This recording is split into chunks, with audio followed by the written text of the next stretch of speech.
Don't know. We're working. Are we live? Yes. We're live. Okay. How do we change that background? Well, you could change it, or I can put anything. Yeah, put something other than that till we get to those pictures. Okay. Because these are all. Yeah, these are like. Oh, those are the discussion pictures. Those are the discussion pictures, yes. Camera 3. Oh, look at that. That's a table. Okay. Is that us? We're live right now? Yeah, we're live. That's us looking live. Da-da-da. Yeah, I mean, the dyno room, our dyno room's okay. Okay. I'm adding a capture device. Oh no, I'm gonna start coughing. Hello, everybody. I think we're live. Alan Drown, Bruce Colton, Ooh. Iceman. Sorry, everybody. Missed you last week. Had a birthday party. Ah, it's okay.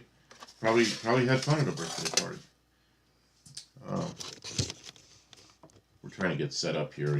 We're a couple minutes late, but we had like some. Are we late? Yeah, we were late. Oh, we're gonna take it out of your pay. Yeah, it's 5 minutes. Well, we probably came in at 4 minutes after, so. Take it out of your pay.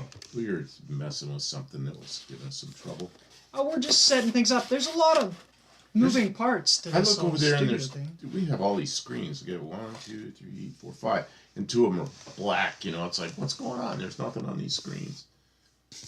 And Kim was still doing something, and she comes in. She goes, "Well, the computer went to sleep." You know, Okay. I was brushing my hair, that kind of thing. Yeah. Washing my hair. That's how. The computer went to sleep. Yeah. So. So we worked kind of late this afternoon, and Kicked my own butt. Because of that, Kim's sore, and because of that, we came down here from the shop kind of late, and then we had to hustle, you know, try to eat something and try to get on, grappling with the eternal question of where in this mess did I leave utility thread. Yeah. Does the Pennsylvania plate have any story? Yeah, it used to be Gun Kim's. You want to say? Yeah, this is the plate that came. My van brought me here to Tennessee.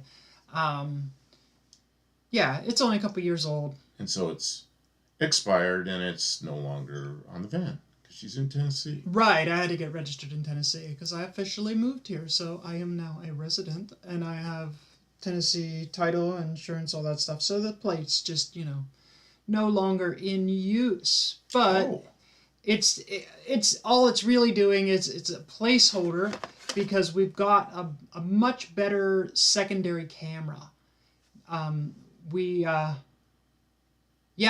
For $18 I ordered another USB webcam. So we've got camera 1. Say hello to camera 1. Camera 1. And then we have camera 2. Say hello to camera 2. Oh, that's camera 2 over by the license plate. Is over by the license plate. See, we got a license plate here. It goes over there. So that's neat. That lets us do things. Like, grab one of those parts off the floor. We can show you what we're doing. Oh, yeah, okay. So, that gets into what we were doing. Here, we had, rebuilding the front end. It caught any of our other lives. We're rebuilding the front end. We're doing the left side first on that Valiant. And, that's a new bushing, isn't it? No, this is the one we took out. We took that one out. That looks pretty good for coming out. Because the other ones that came out look like this. Look like stuff like this. Yeah, well, this is the rubber that came out of the lower control arm. Oh, yeah, right? This one was and we had to hammer this one out. I can't see that one because that one was. Oh, it's tough. We're too big. So the that one we knocked that out with a air hammer with a what do you call it? Hello, Mexican Spec. I forgot again. You guys changed the clock. We changed the clock. Oh yeah, we wrecked it. Stupid Americans. Change the clocks. What are you Yeah, you don't doing? do that in Mexico. What are you doing, dumb Americans? So anyway, we were up there working, and then raced down here a couple minutes late because we wanted to get something to eat, and the clock just turns faster now. Turns faster when you're in a hurry. The dreaded critical lower control arm bushing. Oh man, yeah, we've got a press, so that helped us. But then some of it's in a vise and air chisel, and we finally ended up putting a heat wrench on it. So, Danny Boyd, how are you doing? Guys. What are you doing? You're. Oh, I see. You're moving that around. Nah, I'm wrecking things. You're wrecking things. I really am. I'm trying to put a filter on this so it's a little more vibrant, so you can see what's happening down there. And I don't really understand. Yeah, that I think that you could tell by the way it's torn and it's thin on one side. Oh, yeah, it was a piece of crap. Yeah. Even before we tried to take it out, it was bad. Yeah, well, I mean, it just... Iceman, battling a light cold. Oh, I do not like colds. Get your head out of the way. I can't see this. Oh, my head? Oh, no, it's not your fault. It's really difficult to, angle things for the camera when you're looking at a different camera. And I'm not even in the picture today.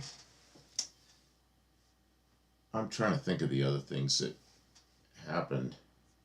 Well, you want to get on to what actually happened? Let me get this box out of here. So, let me get my coffee. I'll be right back. Get your coffee. She's got to get her coffee. I've got my drink of choice, which is drink a lot of orange juice. They say vitamin C. Yeah, I drink this diet drink that's probably not supposed to be very drinking. good. Okay. Even I caught some of one. Oh yeah.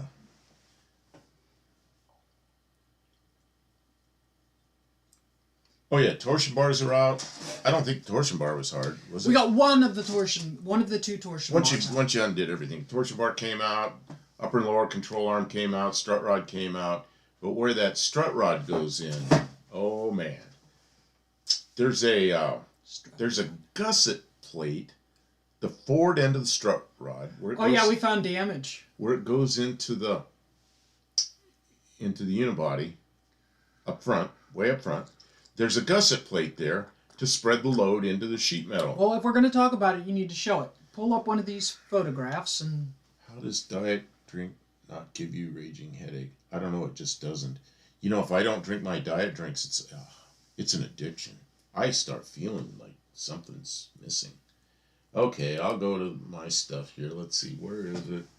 Where is now I need to move over here so I can be out of the way of the photographs. Oh, that's okay. So what you're looking at is my cursor go? My cursor disappeared there. Is the K frame of the car? Oh, I've not seen this one. Where? You want that out of there? Or you want it in there? You can just push the arrows left and right at the extreme edges of that screen. And it just goes to the next screen. So we tried to do our best to take pictures. I didn't know that. Okay. I removed the power steering pump so we could get a closer look at it. Now this is from on the driver's side of the K-frame, looking under the wheel well, and so if I'm sitting beside the car looking directly at where the shock tower would be, this would be to my left, towards the front of the car, okay? Up in the K-frame, there's a strut rod that comes from the control arm, the lower control arm. There's a strut rod that goes up to the K-frame. There's big rubber bushing that mounts into the K-frame there. And if you look at it, it looks a little funny. That is cracking. And so this is the back side where it comes through. On the front side, there's a gusset plate. The front side has a big beefy gusset plate to spread the load into that sheet metal. But what the error is, I don't know if you have a picture of that here. I don't see a picture of that. Oh, it's there. Scroll up. Oh. Somewhere there's a picture of it. What's this one? That's still the back. What's this over here? Here it is. Except it's upside down. It's a little upside down. Yeah. Okay, well, Make that big. Make it big. This right here. Can you zoom and scroll around on it or anything? Maybe. Yeah. Drag it up there. Well, yeah, but it only goes up that far. What's wrong? They want to see the weld. You got to. Can you make us smaller? Why are we covering so much of the picture? Oh, we're too big. Well, we're always small, and now we're huge. I don't know why we're so big. Well, yeah. Okay, so this thing, I can't scroll it up any further. It's downside up. It's yeah, backwards. it was tough to take pictures. Okay, so this is the top of the K-frame. We're looking down in the engine bay, and on this picture on the right, you'll see is a steel plate that gussets the K-frame, where that torsion bar. That's what it's called. Strut rod. Strut rod comes through. Okay, so if you look right where my head is this giant booger weld? Right there. That is supposed to be this, where the, can they see that cursor? I don't know. Okay. I think they can. That big thick plate anyway is a gusset plate on the front side of that, and where the torsion bar comes through. And it was never welded from the factory. Just a big booger weld there. He missed it. So what happens is that not much is holding that gusset plate in place, and it's supposed to spread the load into the thinner material there. Well, it never did, so the strut rod is yanking back and forth on that thing with that bushing, and it cracked everything, made a big mess. They can't see the red outline, but they can see your cursor.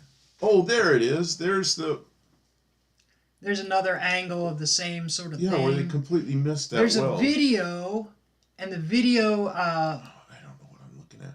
So this side... That's not such a great picture. Okay. I'm telling you, Danny, I'm going to have to make a video about that. So you can see the halo-shaped crack. There's crack and there's radial cracks here coming out of... This hole is where the torsion bar goes through. And these are like radial cracks, and this is a crack. The reason that's there is because that gusset plate was never attached. It was just there. So the entire load was on that thin sheet metal ever since 1972. So it's a factory defect. And that's why that torsion bar was walking back and forth. And that's probably why it handled so poorly. So we didn't video it, but we visually took just a moment because we had to get wrapped up to come up and get things ready for the live. We were running out of time. Stuff We had like to get that. out of there. But we visually, took a look. It looked like an experienced welder did the left side of the K-frame, and a guy on his first day who was really hungover did the other side. I mean, just big boogers that barely hit the, I don't know, his... There was another weld on something real close at adjacent to that. The motor mounts is right behind it. It's all booger welded. They got it, but it looked like a guy with his first day with a stick welder. But the other side, the welds are nice, really, you know how a good weld looks like. But this other side, it looks like one guy was welding with gas and one guy was welding with flux core. One guy is yeah. And he completely missed this weld. Well, we used to call them elephant shit welds. So it's kind of blown out. But now that we know that, we've got new rubber to put back in that hole. So we're gonna have to. Fix it. We're gonna have to sandwich it between two plates, squish it back into where it's at, so because the crack is expanded on the gusset side, so we have to push it back into place. Well, and I'm gonna have to weld the gusset in and then place. weld the gusset onto the K-frame. Gusset was never welded, so I would say, could that have possibly be? It looks like it was never welded from the. It looks like it was just a complete miss from the very beginning. Yeah. Because the other side is welded nicely, and the left side is just not welded. I mean, it's a miss.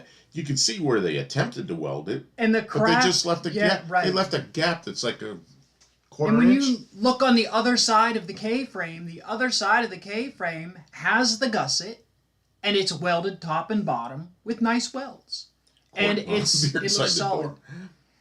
And so these cracking on the back that you could see of the K-frame, they're pretty they're a pretty typical example of what's like fatigue cracking looks like. So, it was given every time you hit a bump, it was pushing on that, and there wasn't enough support. I'll have to get up in there and decide.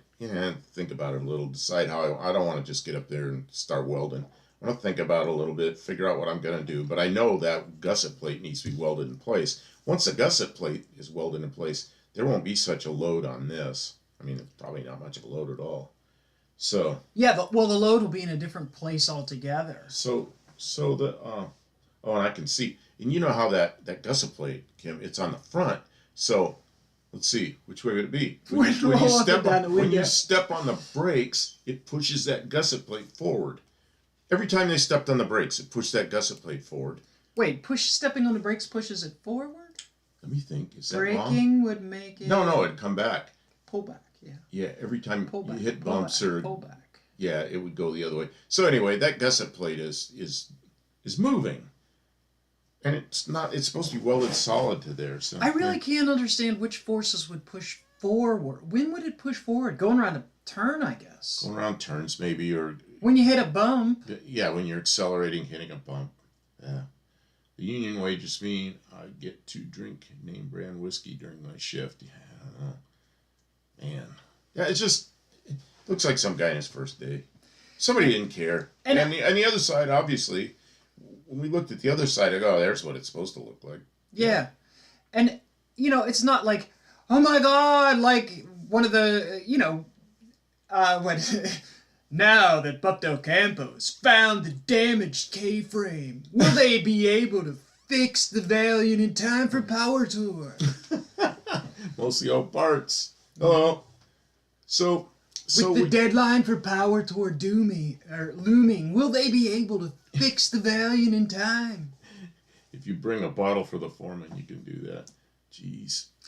But I mean, we put the weld, we put it back together, and hopefully, like, we found some with this other screen with this part needing replaced.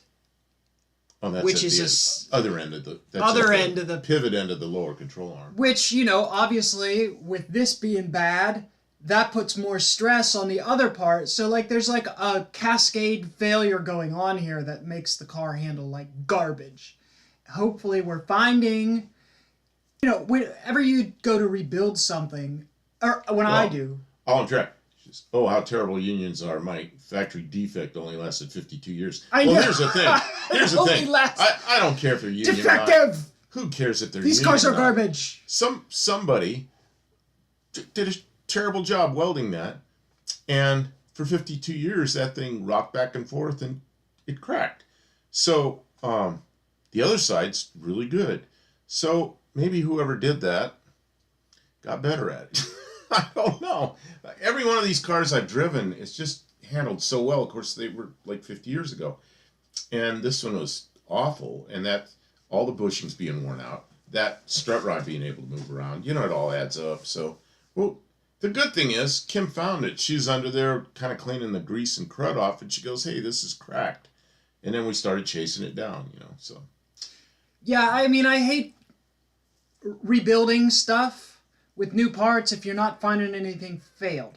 Like these upper control arm bushings, they're stiff and they're sort of dried out, but they're not like failed. But that other stuff is like failure stuff, it's going to make a difference. You came in, I think, after we were first talking about this. There's a big, thick gusset plate on the front. Let's see if I can find that. And that... that's the back. Go the other way? No, you're going. Keep going. That big gusset plate was never... There you go. That's a part where it's not welded. Part of it. That big gusset plate you see there on the right side was never welded. It just... They hit it with a welder, but they missed. Right to the left of you can see where the factory weld is. It's right there. There's supposed to be a weld all down that seam. and there's a big blob of weld, and there's a blob of weld there, but there's no connection. Yeah, they and didn't. there never they was. They didn't connect it. So we'll. We know where the problem and is. There's the crack. You can see the crack. You can see the crack right there where it's pulled through. Yeah, we're gonna have some fun with that, but we should be able to push it back into place and then just weld around, and it'll be all right. I got a couple good porta powers and there's another question. I'll get back to it. Go ahead. Porta power and welders. We'll get it fixed. I think some clamps. Yeah, but I think some clamps will be able to get it in. We'll figure it out. I think even if it's in the wrong place, if it's stable, we can align it and it'll stay there. Actually, I was really hoping. Somebody had a question I wanted to. Oh, you're scrolling back. Okay, where's the question?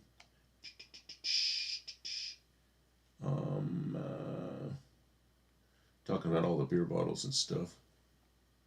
Oh, Mexican Specs asks, are you going to join in with Tony and friends on Power Tour? Is that the plan? So we would. We do not have an official invitation to do that yet. We'll probably go over there somewhere. But we want to go over, and if nothing else, find a place to park and watch the cars go by, because that's less than an hour from where we live. Oh, the sharp edge looks like something separated later. Yeah, I mean, that's what happened. The whole load was on that thin material instead of the thick material. So that's where it cracked, and it did separate. Let's see. Bruce, when the car handles like garbage, you go in and you look carefully. Now that I would not have known, I wouldn't have known, but I was up in there looking and I saw that crack. And I thought, is that a crack?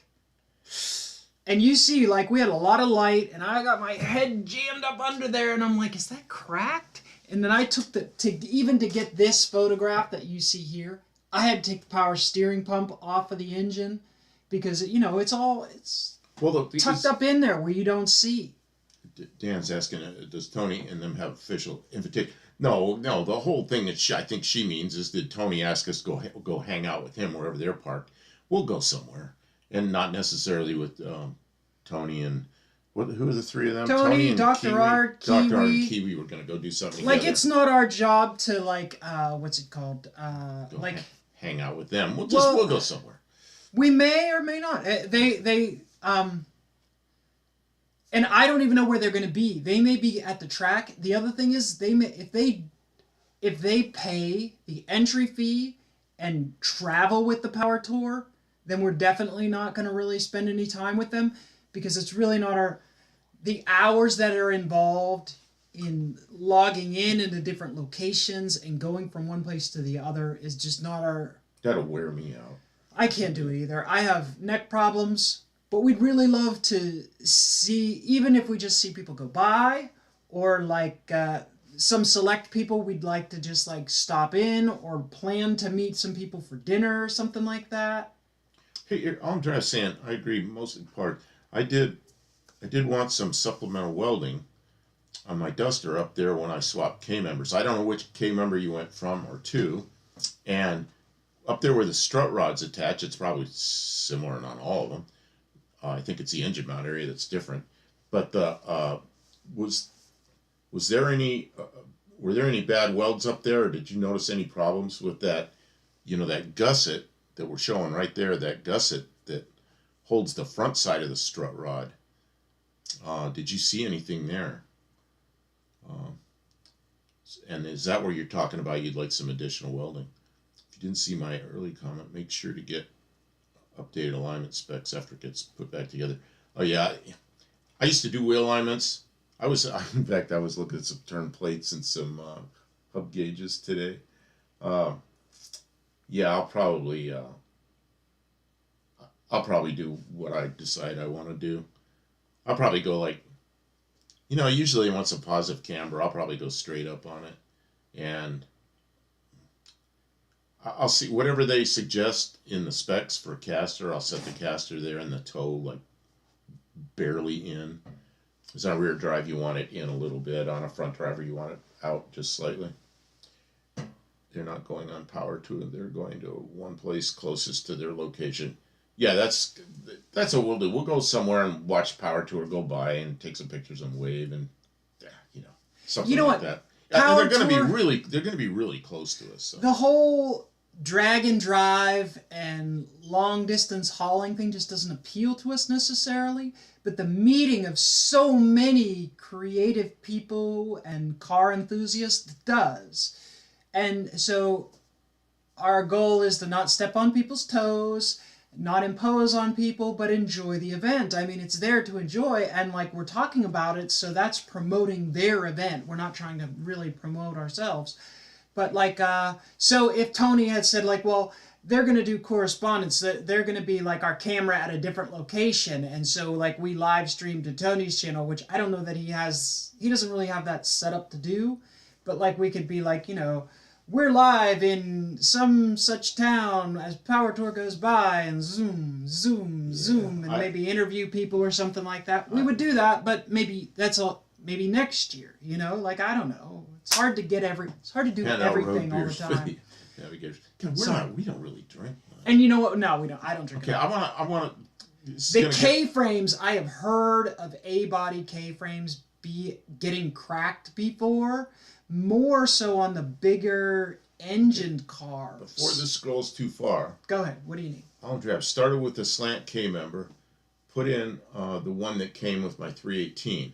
The real issue was it wasn't quite congruent between the frames, so I wanted to stiffen more, especially since I corner hard.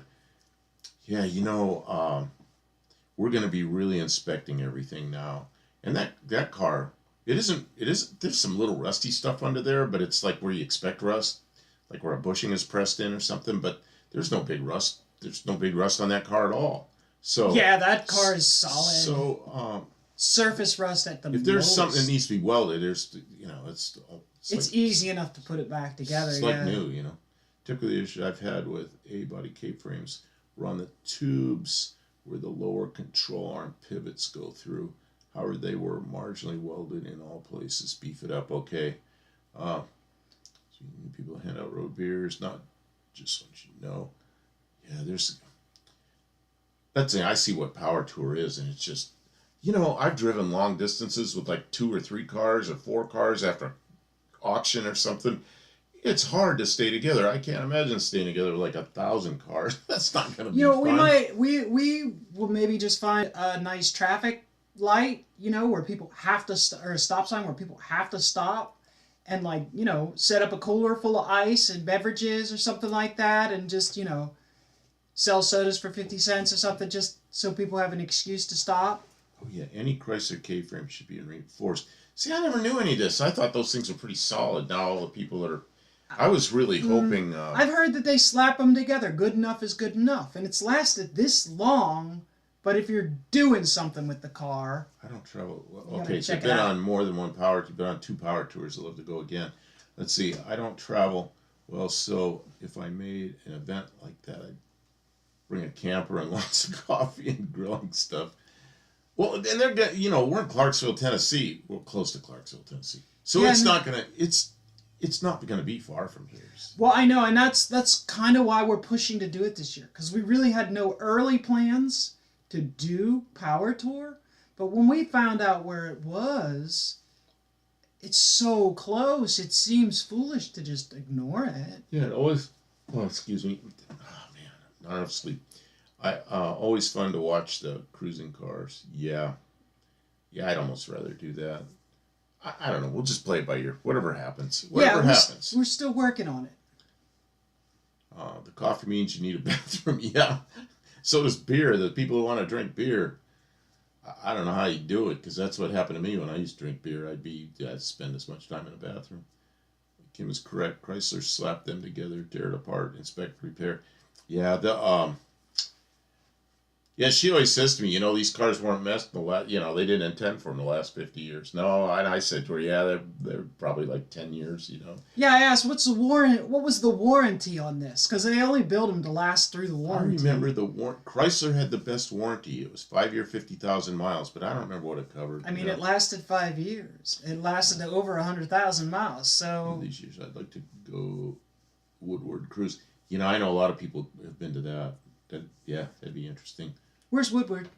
It's where's that? Chicago or Detroit? It's Detroit, I think. Okay, yeah, that'd be nice. Detroit. I don't know. I don't like going north if I can help it because it gets cold. I like south. Do they have a good event in Arizona? I Oh mean, man. the northern stuff can be like what's the place out in near Philly that they have the I it'll don't know. come to me. I don't know. It's a really big Mopar show they have up in Pennsylvania every year. When Oh, they say oh, it, you'll know.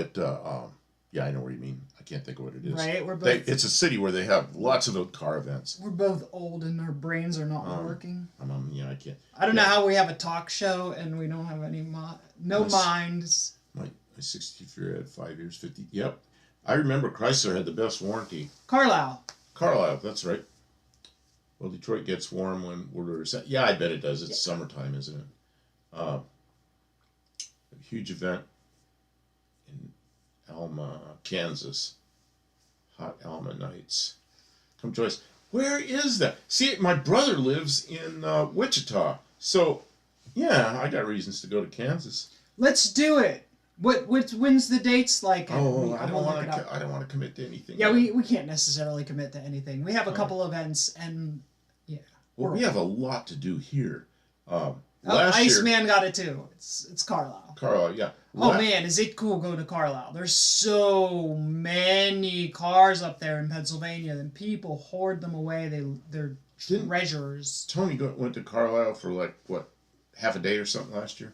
I think he actually went. Almost about hour and a half. Oh, an hour and a half north of Wichita. Oh, it's up near Nebraska, sort of that direction. Yeah, we're gonna have to look. We're gonna have to look at that. How's my blood pressure doing? Man, my blood pressure's good. I had a doctor's appointment. Thanks for asking. Should I talk about doctor's Your appointment? health. Oh well, we're all. I over went. here. I went. Blood pressure's a little bit high, but it was just high in the doctor's office. I check my blood pressure 2, 3, 4 times a day, and it's been really good. The real good thing was a blood sugar that's been a problem, and I've really watched the diet, and they've adjusted my meds a little. No insulin for many, many years, but my blood sugar was 91, which is great. I mean, that's where they want a diabetic to be, in the 90s, and 91 is wonderful. But I don't have much energy. Without the carbs, I really drag my ass. And I gotta feed him some candy or something to keep him going. No, we can't. No, I feel so good about my blood sugar being where it is. Now I just got to work. There's a thing called A1C, which is where they look at the last 90 days, so it's kind of high, but in 2 months that should be down. I feel really good. Right? Okay, He's really let's doing see. good. So, We've been watching. this is the best I've felt in 6 months. But it's let's an see. adjustment. When you go from high sugar to low sugar, your energy level it feels like it just- saps all the energy out of you. Just can't eat. And I'm like, let's go work on something. And he's like, yeah, in a minute, I gotta get a shower. I'm like, no, it's almost time. It's like, it's gonna be dark by the time you're awake. I drag my Poor ass guy. across the yard. And then I feel bad because he's dragging ass out in the garage trying to not trip over all my mess. And then if I eat some potatoes or bread or rice or something, man, then I got energy, but holy crap, the blood sugar's off scale, and then, yeah, it gets bad. That's really bad. Hot Almond Nights, August 17th. What else is going on at that time of year? Okay, No Name Nationals are what, September? August? See, last summer got all screwed up because I had to go back to work for a while. You were helping your friend move. All this stuff happened, and we really didn't use our summer to our best advantage here. 91. Bank on 500 plus cars. See, that'll be, holy crap. That's you know? huge, yeah. Wow, know- that would be so much fun. And I wouldn't mind going up there, and you'd never met my brother, and that'd be fun. I would meet you, You bro. have, and his family. He's got a big family. You have to relearn how to function without carbs and starches. Yeah, protein and vegetables is the way to go. Yeah, I eat meat. In fact, I'm thawing out because I froze my corned beef. She doesn't like corned beef, so I'm gonna cook it anyway because she's on kind of special diet. I'm on Because kind I of don't special gotta eat diet. the same food as you. It's fine. We never eat. We rarely eat the same food.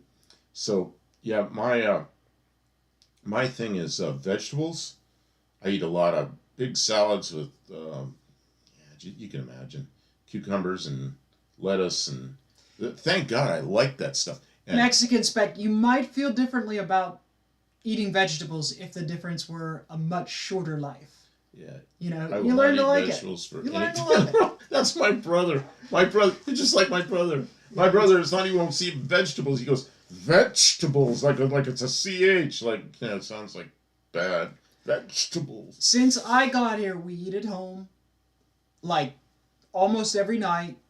We cook our own meals. We don't eat a lot of packaged meals. And his Corned beef. I suspect you did hear corned beef, and see I can eat meat because there's no cookies. carbs, or very low. There's no carbs, so it's but there's protein, and but I get kind of tired of that. So and I really fill up on the vegetables. Now lunchtime I had a big salad. I mean a big salad bowl like you feed a family. But I ate the whole thing, and within an hour I was hungry. Because it's lettuce and little tomatoes or something. You know what would really kill me, Mexican spec, is if I had to drink diet flavored stuff all the time. I hate diet soda. I can't stand anything that's flavored with artificial sweeteners. Looks like dark beer. I would rather Diet Coke. I'd rather just drink water, but if I had to drink that stuff all the time, that would end me. I can't, it's awful. I can't take it. We like tacos a lot, but I can eat like one of the little taco shells, and it's my carb limit for the day. So when she makes tacos, I'll take a big piece of the lettuce from outside and I'll make my taco in the lettuce and I'll fold the lettuce up. Sometimes it breaks, falls apart. Definitely got to eat over a plate, but it's good. It's really good. Life isn't worth having to eat that. I've tried. I just can't. Well, yeah, but you could eat all the corned beef you want. You just can't put it on. Oh, I like big corned beef sandwich with what is that stuff? You got a bag of it in the refrigerator. Oh, sauerkraut? Sauerkraut. Yeah. Oh man, is that good? But I can't have the bread, so I'll just have to eat it without the carbs. Not quite as good, but part of moving to that lifestyle is taking the emotional angle out of eating. That sugar short circuits your brain. Once you stay on no carbs, your body will adjust. See, I did that. See, I found out I had diabetes in '07, and I lost 100 pounds. Man, that made a difference. That got me off insulin. So I can control it without insulin, but then there's times I just, Kim will be cooking something and I got potatoes or bread and it's so good. I just like, I gotta have some. And then, a day or two later, I'm wishing I hadn't. So right now I'm pretty good. I'm pretty good with not eating carbs right now. I tried freezing Coke Zero and there isn't enough carbonation to be able to eat it. It's a block of ice. Yeah, the carbonation disappears when you freeze it. I have gluten-free bread, but the slices are small and expensive. I was in a health food store. I always joke about this. All this gluten-free stuff. And then I look, and you can buy gluten by itself. And I'm thinking, oh, so they separate it. I don't know why one's good and one isn't good. Pay extra for them to take the gluten out. And then you pay extra to buy it. Yeah, I don't know. I'm not much of I don't pay attention to that because gluten isn't. I don't see no problem. We basically had to substitute all bread for corn tortillas. Oh, there's a place. That was basically what we did to get off bread. There's a place in Kansas City that has, I think Casey it's Kansas City, has smoked corned beef Reubens. Oh man, does that sound good? Comes with smoked corned beef, sausage, sauerkraut, barbecue sauce on marbled rye. Oh man, does that sound good? But I can't have the bread, so yeah, it's just the way it goes. It's good with rye. I am Jewish, but never like rye, man. And that's another thing I used to eat when I was in Ohio. There was a brand of Jewish rye I got that was so good, and that's when I was gaining the 100 pounds that I had to lose later. Gluten-free doesn't really help diabetics. Yeah, because you're not eating them. I think the gluten's in the carbs that I'm not eating. Custom Deluxe travels with meat. It's called the Irish Hog. Sold at Hog Jew Barbecue. Hog Jaw. I'll get it out yet. Hog Jaw Barbecue in Kansas City, Missouri. Yeah, KC, Kansas City. I paid more than $25 US for 3 loaves of gluten-free bread. Wow. I travel with a 5 cubic foot freezer full of meat in my van. Oh, yeah, we got a grill. You know, Man, a 5 cubic foot freezer, what keeps it running? 12 volts? Or it's like you got a big generator? We got a big generator. oh man, that's a lot of infrastructure. If we're gonna do all that, we might as well just get an RV. No, I don't really. Don't ever buy an RV. They're like, ugh. It's like a boat. It's a hole in the water where you throw your money. A friend of mine had a boat, some big engine, it's a Chrysler or Hemi or something. One of my friends told me, he goes, "That's the most expensive vehicle you have." And he goes, "No, it isn't." He goes, "Yeah, it is." He goes, "How many times have you had it on the water?" 4 times. He goes, "What did you pay for it?" And he told him it was a lot of money. He goes, "Well, that's so much per ride." And he goes, "Oh, I guess you're right." And it was like thousands of dollars How per much ride. per mile? Oh, man. Plus moving it around, You know, storage. It's if you want to go somewhere in a motorhome, just rent one. They're not that expensive. And then you don't have a year's worth of insurance and payments and maintenance. I remember... Yeah, Iceman. I kind of agree. It's nice to have all the comforts of home when you're traveling, and maybe if you traveled yeah, but I just rented an RV. business or something like that, and you needed a lot of things. Just rent the RV. Like the people who tour in a bus because they have all their costumes or something like that, and they know they're going to be on the road for an amount of time. That's a different story. And we have 2 vans. We have your van, which is a shorty we have van, vehicles to tow. and I have a long van, and I could make kind of I had to take mine and make like a camper out of it, and because it's the long one, and yeah.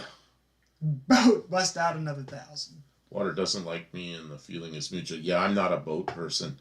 I've been on the water some, and I worked for a guy for a while building float planes, and so I learned to fly on the water, and it wasn't something I really enjoyed very much. I did it, but I'm not really comfortable out on the water.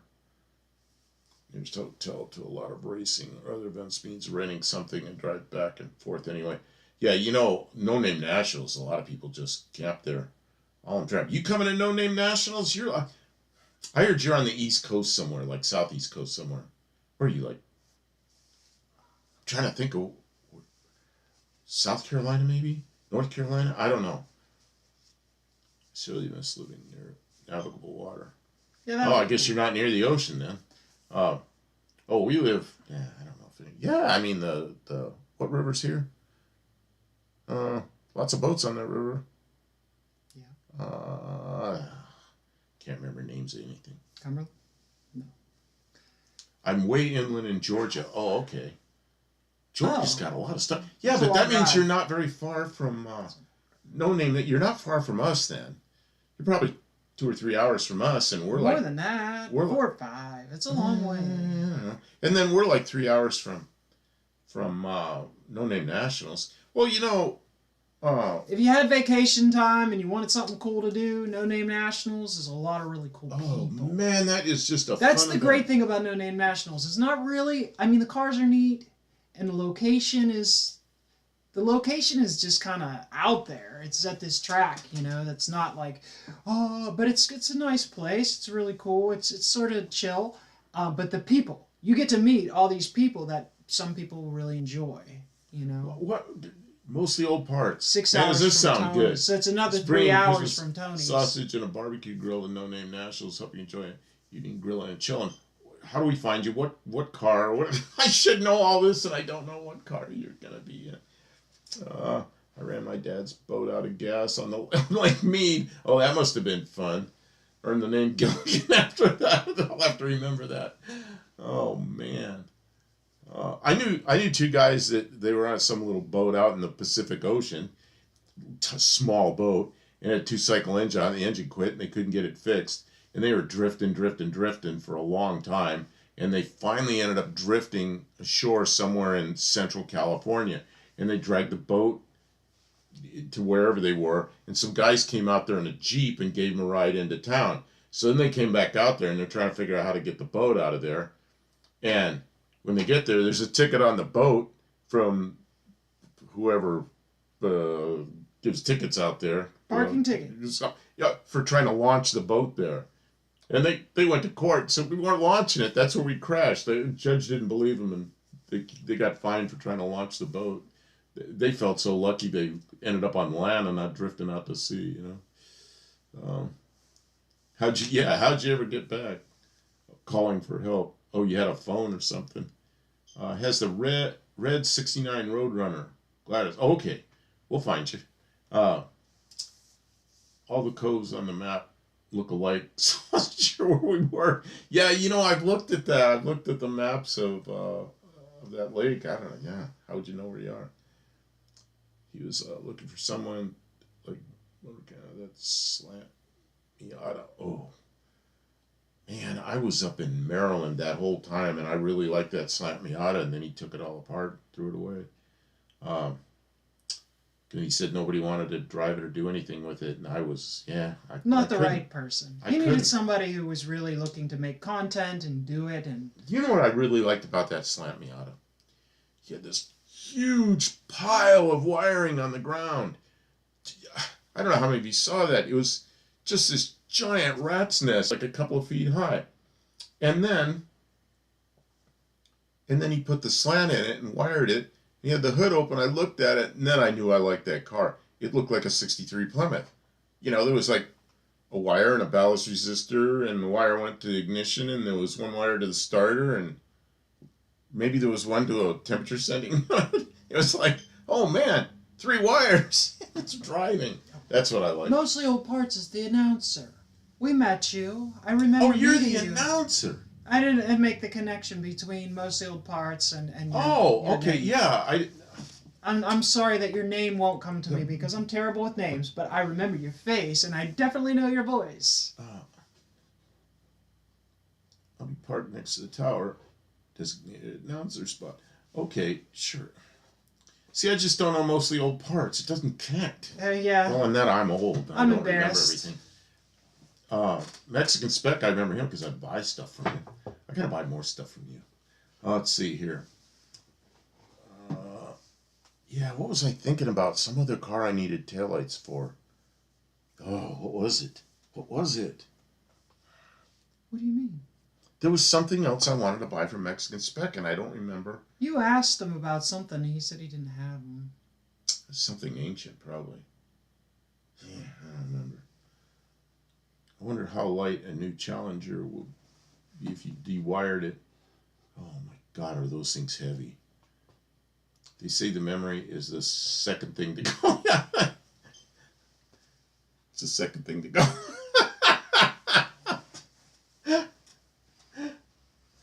Oh, leaving New York to watch first 2 Southeast Gases race this weekend. Won't be home for a month. For a month, man. Studebaker, yeah, that's what it was. I asked you about the Studebaker lights, and I'm sure you don't have anything. 61 Studebaker taillights. Also, 61 Studebaker Lark. What you call those things? The running light, the turn signal lenses. But I could probably make those. You know? They're just little round things. Challenger, dewiring it. What do you figure about 3 years? Someone will have wrecked one of those completely to the point where it's not worth fixing, and then somebody will snap it up for a song and decide to do that. They'll put a Hemi in it or something like that to replace the monstrosity that it is right now. Just went to the Studebaker Museum a couple of weeks back. Man, I'd like to do that. I've never been there. Where's the Studebaker Museum? It's in Indiana. It's in... it's not that far from us, is it? No, it's not that far from us. You know, it's really close. You never been. That'd be a good day trip. I gotta take you there. Oh, that's a long day trip. Okay. You know where I gotta take you? That's a good day trip. Corvette Museum. It's an hour from here. Hour Yeah, and we 10 went minutes past away. it. And yeah, we have gone past it. But remember when Steve came here, the guy from San Diego? Yeah, I told you Christmas guys to last go year. up there. I And wasn't we went. feeling well, and I And was we like, went. go have fun, enjoy this. And I've been there several times before the sinkhole, and that was the first time after the sinkhole. So it's. And I mean, the sinkhole's okay, pretty interesting. Corvettes South are Bend. cool. I don't know why I couldn't think of South Like, Bend. Corvettes are not my, like... You know, They were always out of range for me. Always out of reach, so I just never... when you fly over South Bend, there's the old proving grounds from Studebaker. Yeah. And if you're flying like at a normal level, like I fly, like 7,000 or 8,000 feet, you look down there and there's trees, and they're planted so it says Studebaker in trees on the ground. Oh, I see. Yeah, and you can see. Iceman says he'll host if we want to meet him up there and see the Studebaker Museum. Wow. You know what the... You live in South Bend. Wow. So you know where that little forest is. It says Studebaker. Studebaker Museum would be a really great destination to be a goal for when the Studebaker project comes to fruition. But that could be a couple years. Like, we're trying to get this... We got too many projects. We're trying to get this that's Valiant okay. together so that we can take it on Power Tour, but drive it and be in it for whatever we do for Power Tour, which is realistic. We're rebuilding the rear end, we're rebuilding the front end, and then the car is otherwise complete and should be able to go places, do stuff. What are you laughing at? Potty Maniac. Well, I had something else to say first. That's the biggest living sign by way of the Guinness Book of World Records. Is it really? Potty Maniac asks, where do you get all the energy? Where do I get all the energy? We were just talking about how I have a huge lack of energy. I'm already in bed, just woke up. Well, yeah, I'm on this low-carb diet, and I do run out of energy. But sitting here is not too difficult. Yeah, I had to shake him out. No, he woke me up today. Like but walking. a lot of days, it's like 11:30, 1 o'clock. We're like, are we going to do anything today? But then I'm up all night, so... He is. He doesn't sleep at night. It's what's that rhythm thing that you have problems with? I'll sleep for 2 or 3 hours, and then I wake up at 2 in the morning, and I'm... And I tell him, I say, don't fall asleep. If you fall asleep now, you're going to wake up in the middle of the night, and you're not going to be able to fall back asleep. He's, no, I'm really tired. I'm like, no, you have to wake up. He don't listen to me. My great-grandfathers and my grandfather all worked at the Studebaker plant. Wow, they probably built my car. Corvettes aren't big enough for me. I had an 87 Corvette, which is really a fun car, and I'm glad I had it. And I wouldn't mind having another Corvette or some sports car like that. But, I drove it back and forth between Yuma, Arizona, and here, Clarksville, Tennessee, many, many times. And I don't get hotels on the way. I pull into when I get tired, when I can't drive, I pull in a rest stop. Well, Corvette's pretty uncomfortable little hotel room. I get out of there and my legs are bent, my feet are close together, and I hurt after sleeping in a Corvette for even 2 hours. Bowling Green has 18 disc golf courses. Really? Corvette? Did you ever play disc golf? Oh, but it's been 30 years ago. The Corvette assembly plant and the museum, an amazing amusement park, and Beach Bend Raceway. I've never been to anything except the Corvette Museum. I've been there numerous times. You probably are really good at it. Like there's a little bit of geometry and some flight dynamics and wind and gauging distances and stuff like that. I used to have all different plastic, different kinds. I gotta play from the women's tee because I don't have because my neck is damaged. I was doing that. I was 30 years old, 27 or 28. I'm thinking about where I was and what I was doing. I was in my late 20s when I was doing that. That was before I had my neck surgery, so it's been a little bit more difficult since then. Hogs, mostly. Man, this is scrolling by faster than I can read it. Anyway, so Kentucky. I keep trying, but I keep failing. Talking about. You're talking. Oh, just my built-in time clock. Yeah. Although I've been watching binge watching some of your channel, And I even left you a comment how I had watched one of your videos twice, and I know you noticed it. I live in Kansas now. Anything short of New Jersey is an improvement. You lived in New Jersey. What you doing? That's the weld that we couldn't find. Okay, I'm trying to read this, and you're doing something else. Give us a good chance, Grandpa. Put one of these together. I was on the lot There's when the that first weld that Corvette sucked. convertibles came. Oh, that's right. You worked at a Chevy. Picture him with the plastic on. Yeah. I have a friend here in Georgia. Hi, Dexter. He has a small junkyard of just Studebakers. Wow. Mostly, it seems to be YouTube area, just like Tennessee. There are lots of content creators here. Or there. Eat electrolytes on low carb keto. I've been doing it for 3 years. A1C 5.1. Oh, I can't wait. My A1C was bad this time, but I was in trouble anyway. But my blood sugar was down to 91, so all I got to do is keep my blood sugar down, and then my A1C will go way down, because it's like 7.8 right now, which is not good. Have fear of the Dougsters here. Yeah, hello, how you doing? They restored and gave to Stu Museum. Oh, a zip van. A zip van. You know what a zip van is? We're going to have to meet your friend when we start doing the Studebaker restoration, but it's expensive. That's the bad weld. Raceway has the covered grandstands and spotless restaurants. That weld is, it's terrible. They missed completely. Okay, we're back to the weld.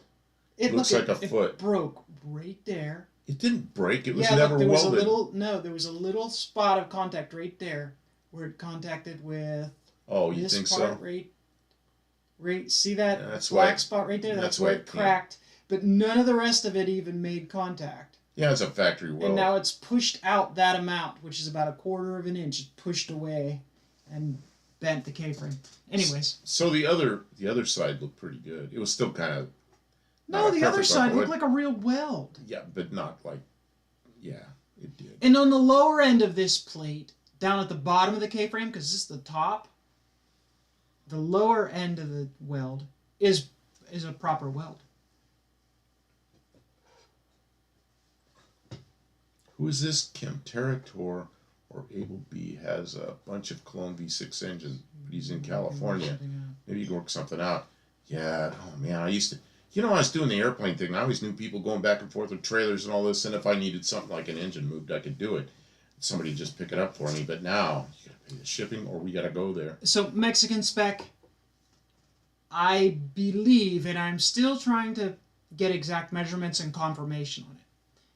The 3-liter engine that was used in the Ranger is a Cologne, but is not an interchangeable engine. But the 4-liter Cologne that was used in Explorers from 93 through 96, and perhaps even newer, does mate to the bell housing bolt pattern, but I'll have to upgrade to a fuel injection system.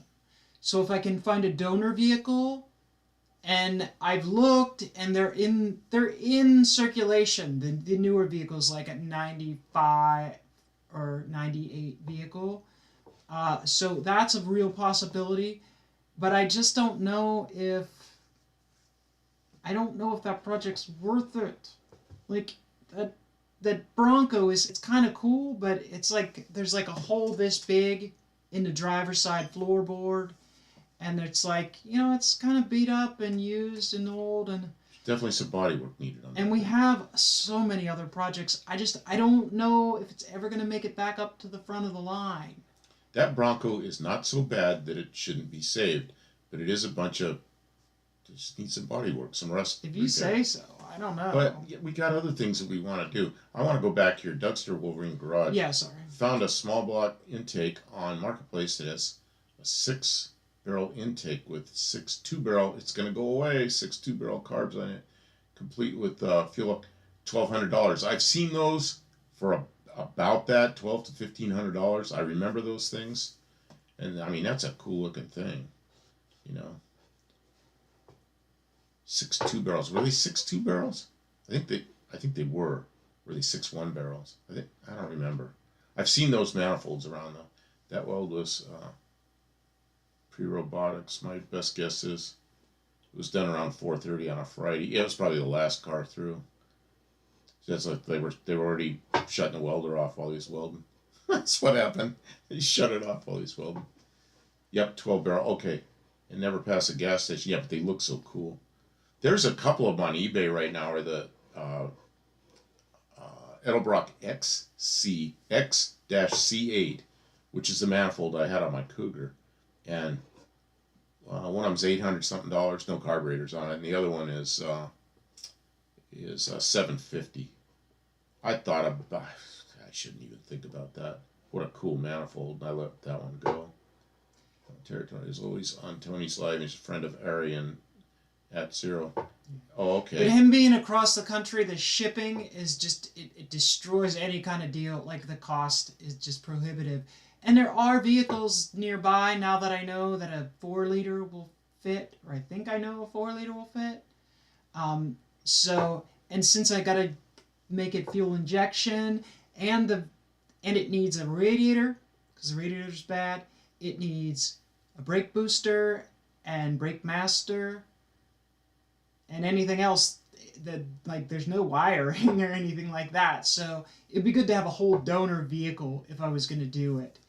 But it would have to be a donor vehicle with a good engine and good fuel injection and computer system. Most of our old parts is taken off. Good night. Oh. Take care. I'm Good sorry night, to interrupt. Sorry. No, it's all right. Good night, hon. And thanks for coming. 38 PS Racing. He's here. Good evening. How you doing? It's a big project. We got to get through this front end rebuild. Yep. And I got the Subaru running. I listed it on Marketplace. I'm trying to sell the Subaru. I think I got a couple of people who... I had a couple inquiries. People want more pictures or whatever. I don't know if it'll sell. But if we could sell the Subaru, I'll have a little cash. That'll make things move quicker. There's stuff here. It's scrolling by, and I can't even get to it now. Can you... You have a way to scroll back just slightly. I do. What'd you lose? I don't know. It's just like went okay, away. If you're commenting, people, it's going to take us a minute to catch up to everybody. Okay, here. Okay, Potomaniac in the drive-in movie theater video. There's one of the Studebakers called. Yeah, Pink Lady. I remember that one. He has about 30 or more in his little junkyard. Okay, and that's the video I watched. I watched it twice, and I know I went back and scrolled back and watched some of it probably a third time. Go down a little further, an Aston Martin V8 Vantage with the 8 Webers is pretty sexy if you ever like multi-carbs. Let me tell you about an Aston Martin. This is probably about 2010, 11, 12, somewhere in there. I found an 02 Aston Martin, and I was making pretty good money then, and it was a hell of a good deal. It was in California. It was green, had a green leather interior. Man, I wanted that car, and I had the money for it. It was like, okay, I'm going to buy that Aston Martin. So then I called my insurance agent. And the Corvette was costing me about $700 every 6 months. And the Aston Martin, she gave me a quote of $7,000 every 6 months. And that was the end of that deal. Can't stop. Probably a good thing I didn't buy that thing. But a maintenance headache. Never visit doctors on Mondays or Fridays. Okay, scroll down. It's a junkyard. Oh, just a collection. He's asking that next time. Sport car. I just got here. Okay, I'm caught up again. Oh no, I'm not caught up. Okay, you scrolled more. Am I caught up now? 7K, yeah. For an Aston, I think it was an 02 I think it was an 02 Aston Martin V12. Oh man, I wanted that car. What a nice car. But driving back and forth between Arizona and here, a lot of times all night through really sparse places. What was that? Some kind of chicking on here. I think it's my phone. Oh, okay. If you get stuck out, what happens? You get stuck in the middle of Arkansas at 2 o'clock in the morning in an Aston Martin. It's not like a Corvette with a small block.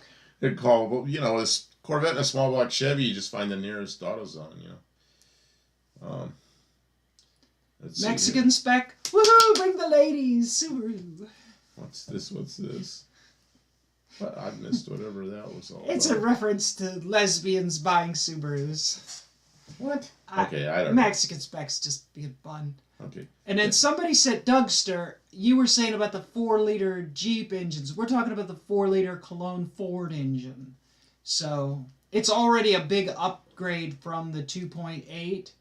And I think if I go with anything bigger or more powerful, it's going to just rip the drivetrain out of that Bronco too. It's very light duty little SUV. So Talks about the sound of the Aston Martin V12. You can't imagine how much I wanted that car when I was looking at it. But one call the insurance is like, well, it's almost like while I was looking at it, I knew better, because if I get stuck in that thing at night with some long trip in the middle of the desert, what do? You're just there. don't break. Forever. Did you ever have a Jensen? Never had a Jensen. Worked on a few Jensens. See, I had radiator shops back in the 70s and 80s, and so I worked on a few Jensen Interceptors. Oh, got you, Kim.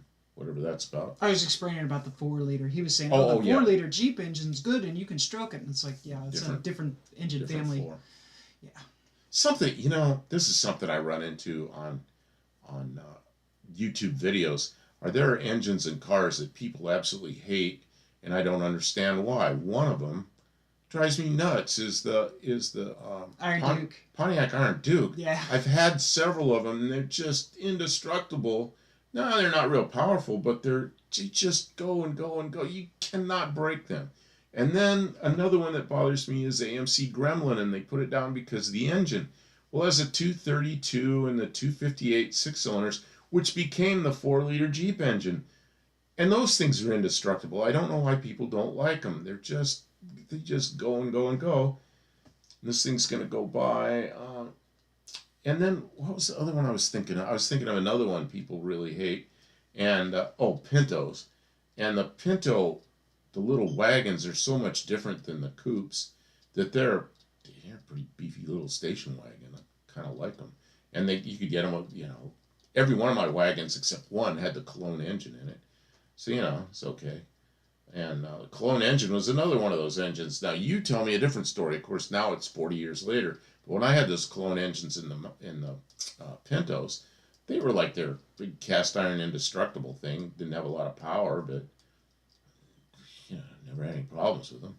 The only thing that I didn't like in the Pinto was where the oil filter is impossible to get at. You had to be some kind of, I don't know how you'd ever do it. So I used to jack the engine up, and I'd take the oil filter off, put a remote oil filter kit on it, and I'd move the oil filter somewhere else so you could easily take the oil filter on and off. And so I only have to do it once. And most of them I had the engine out for one reason or another anyway. So then I'd always fix them. I think a lot of cars or engines, they get very, very bad long-term reputations. Like maybe initially people really like them and have fun with them, but the second and third owners have nightmares that are really not so much a reflection of the car or of the motor, but of the maintenance that the first owner did or didn't do. Yeah. I think that's a common, because there's some cars that are really hated that were excellent cars, and that they're still around. If the people that took care of them, they last forever. But Pinto, they were solid as heck. You know what I did have problems with the Pinto Mexican spec was the 2.3. I had several cars with broken 2.3s. I had a Fairmont Futura that had a 2.3 that I drove around for at least a year with it going knock, knock, knock, knock, knock, knock, knock, knock. Finally, I pulled it out and I put a 302 in it, which is an easy swap because it's the same K-frame or whatever you call it on a Pinto or on a Fairmont. But when I took that 2.3 apart, one piston skirt was busted off right at the oil ring. It was down in the pan, so that piston was in there rocking back and forth for over a year that I had it. And then I had a couple of Pintos that knock, knock, knock, knock, knock, and I knew what it was. So I had them out. A lot of times, I put the Cologne engines in. My first Pinto had the 1.6. Wow, that's an early one. That's a British engine. Very, very few Pintos had that. That's 1971. I don't think I ever even drove one of those. The Pintos had the 2.0 and the 2.3. 2.3 later on. So I know I drove 2.0s and 2.3s I know I had. Let's see, the Futura with a 2.3 was too heavy a car. Yeah, I had a Futura with a 2.3. I got it. It was 4 years old. I paid $200 for it because it was wrecked in the front end, but it wasn't that bad, and it had that knot. So I bought cheap, Chinese sheet metal, fixed it, and then drove it knocking like that for over a year, well over a year. And then I put the 302 in it. And it was a built 302, and that car flew.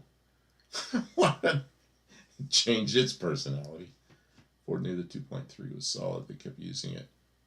Yeah, and I know they did something good to it because they started putting the turbos on them in the T-Birds, and they were, yeah.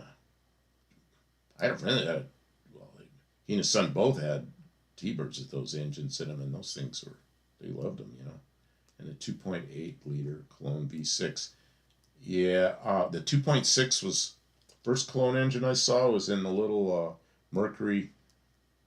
What were those little German Mercury 4C cars? Little tiny thing. Can't think of what it's called. Had the 2.6 and then 2.8 was in the Pintos, and then later in the trucks and the 2.9. I remember all those. So that 2.8 is what's out in that Bronco too, the 2.8 Cologne, and then they came out with the 2.9 in like 86 or 87, which was a little bit of a redesign, same bell housing pattern and same basic design, but instead of a gear it had a timing chain which reversed the rotation of the cam and then reorganized the intake and exhaust ports. So the heads don't interchange, the intake doesn't interchange, exhaust manifold doesn't interchange, cam doesn't interchange, and no distributor. It has computerized fuel injection on a 2.9. So it's different, but can work. This guy here, Dougster, there's a guy north of me, Pinto Bill. He has 25 Pintos and wagons. And Bobcats. See, I had a couple of Bobcats too, and the Bobcat, you take a Bobcat, put the panels on from the Pinto panel truck, then you got a Mercury that they never made that had I had one of those. Kim was want to trade my Jeep for something. I know I'm never going to get rid of that Jeep. But if I found a good Pinto wagon, a really good Pinto wagon or a Pinto, the little van, yeah, I'd probably trade the Jeep for that. Tomorrow we're going to look at a Ram Charger, an 84 model Ram Charger.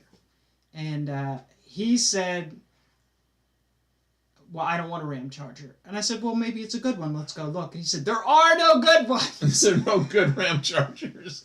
There are no good Ram Chargers. You ruined you filled my yard with busted up Dodge or whatever those things are, Ram trucks, rusty. I just like, no, another one. My Pinto wagon. He doesn't like my Dodges. Let's see here. Full size, full frame Dodges with V8 Mopar muscle. I should have bought all the Pintos I could have, but they become worth big money. I don't know, maybe. I guess the early Mavics were pretty good look. Yeah, my grandmother had one with a 302 in it. She used to tear up the tires going up the street because she didn't know any better. My Pinto wagon with a 2.8 V6 didn't have any more power. That's right. They don't have any more power. They don't. And even when I fix them up, I always thought they were more reliable than the 2.3. You know what I always wanted to do to a Pinto, and it just never had the money or the time, was put a 3.8 Buick in it because it's short enough. People put 302 Fords in them, but they're kind of long, and they end up cutting the firewall, or they just don't fit nicely. And I guess I've seen them with LS Chevys in them. Yep, 38. It's great. I don't know what that's all about. Detroit two-stroke. Maverick is Mexico's muscle car. I think wasn't there a Maverick that was a Shelby or something down there? I remember seeing something that had like the wide taillights in the Maverick. I don't know if that was in Mexico or somewhere else. He says I can't trade his Jeep for the Ram Charger, but I'm still going to go look at the Ram Charger. And it would be a really great will it run. Supposedly it runs if it just gets fixed. Rip off the Oh, somebody just noticed I'm alien. You know what's weird is we have a green screen. So this is green. Oh, it's on this side. This is green. So it's like you can see through it. You see through the alien. Uh, Maybe nice Pintos are pulling big money these days. You know, and if I got a wagon, I'd be pulling those back windows out. I'd just make a set of panels for it. I just like those little Pintos, and the last one I had it was black. It had 12-inch wide slotted mags on the back and 10-inch wide on the front, and those were anodized gold, and it was a gloss black car. Man, I like that thing, but can't keep everything, and sometimes I needed to sell stuff to pay bills. Looking at the time that tells me step by step how to put a V8 in a Pinto. Yeah, the only thing about the 302s, they're kind of long. I help people with those and built radiators, and there's not much room up there. The Shelby modified a few Mavericks here. Yeah, okay, that's what I thought. They're in Mexico. Need a Gremlin X. I don't see any channels doing Gremlin X. Now stuff. See, when I had my Cougar with that Chevy in it, my closest friend then had a Gremlin with a 429 Ford and a tunnel ram, and we go out and terrorize the town with that stuff. Crazy kids, you know. I got a question for Mexicans back. Okay.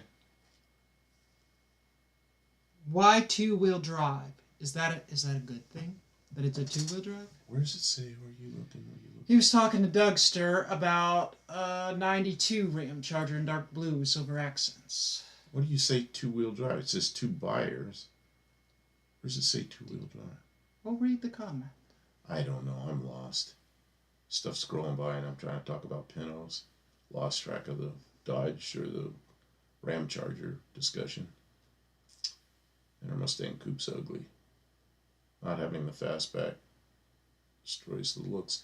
You know, it depends. I like the long runners. I think that's a good vibe. I don't like all that glass back there. That's no good. Okay, the 71, 2, and 3. I like the coupe better than the fastback because the fastbacks were enormous, and I think the coupe looked better. All the others, I think the fastback looked better. 69 Mustang in Mexico, they put long runners on the rear window.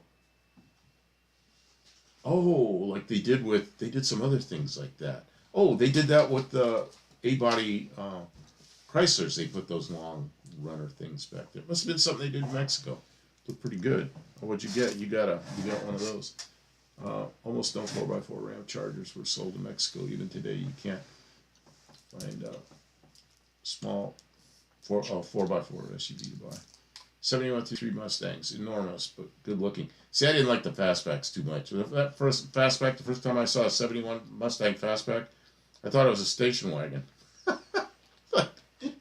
They just, I don't know. Just about everything Larry Shinoda did, I liked, but that, and I really liked I liked the coupe, the 71-3 coupes. I don't know why. You can't see anything out of the back of the fastbacks. Yeah, especially the 71-3. But the others were fine. I had a 67 fastback. That was one of my favorite cars. I had a 69 Mach 1 that was pretty nice, but I still like the 67 better.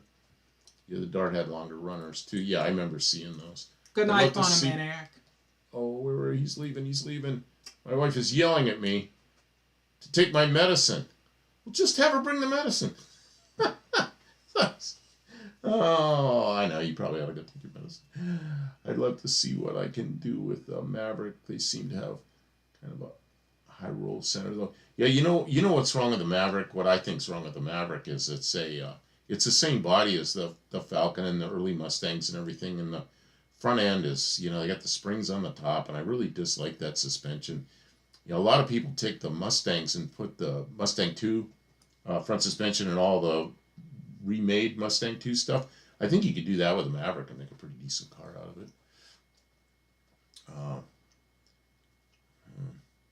Oh, Colleen, where's Colleen? Oh, there's Colleen. I saw, hey, Colleen.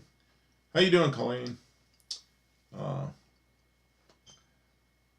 First time I saw the Mustang in Diamonds Are Forever, I actually like a non-Chrysler. I don't know what that is, Diamonds Forever. I didn't see that. What is that? It's a movie, I guess. That's a James Bond movie. Okay, and I just last one I saw, I don't know. I don't watch a lot of movies. Watched Octopus. He flew the airplane through the hangar. Yeah, that was pretty cool.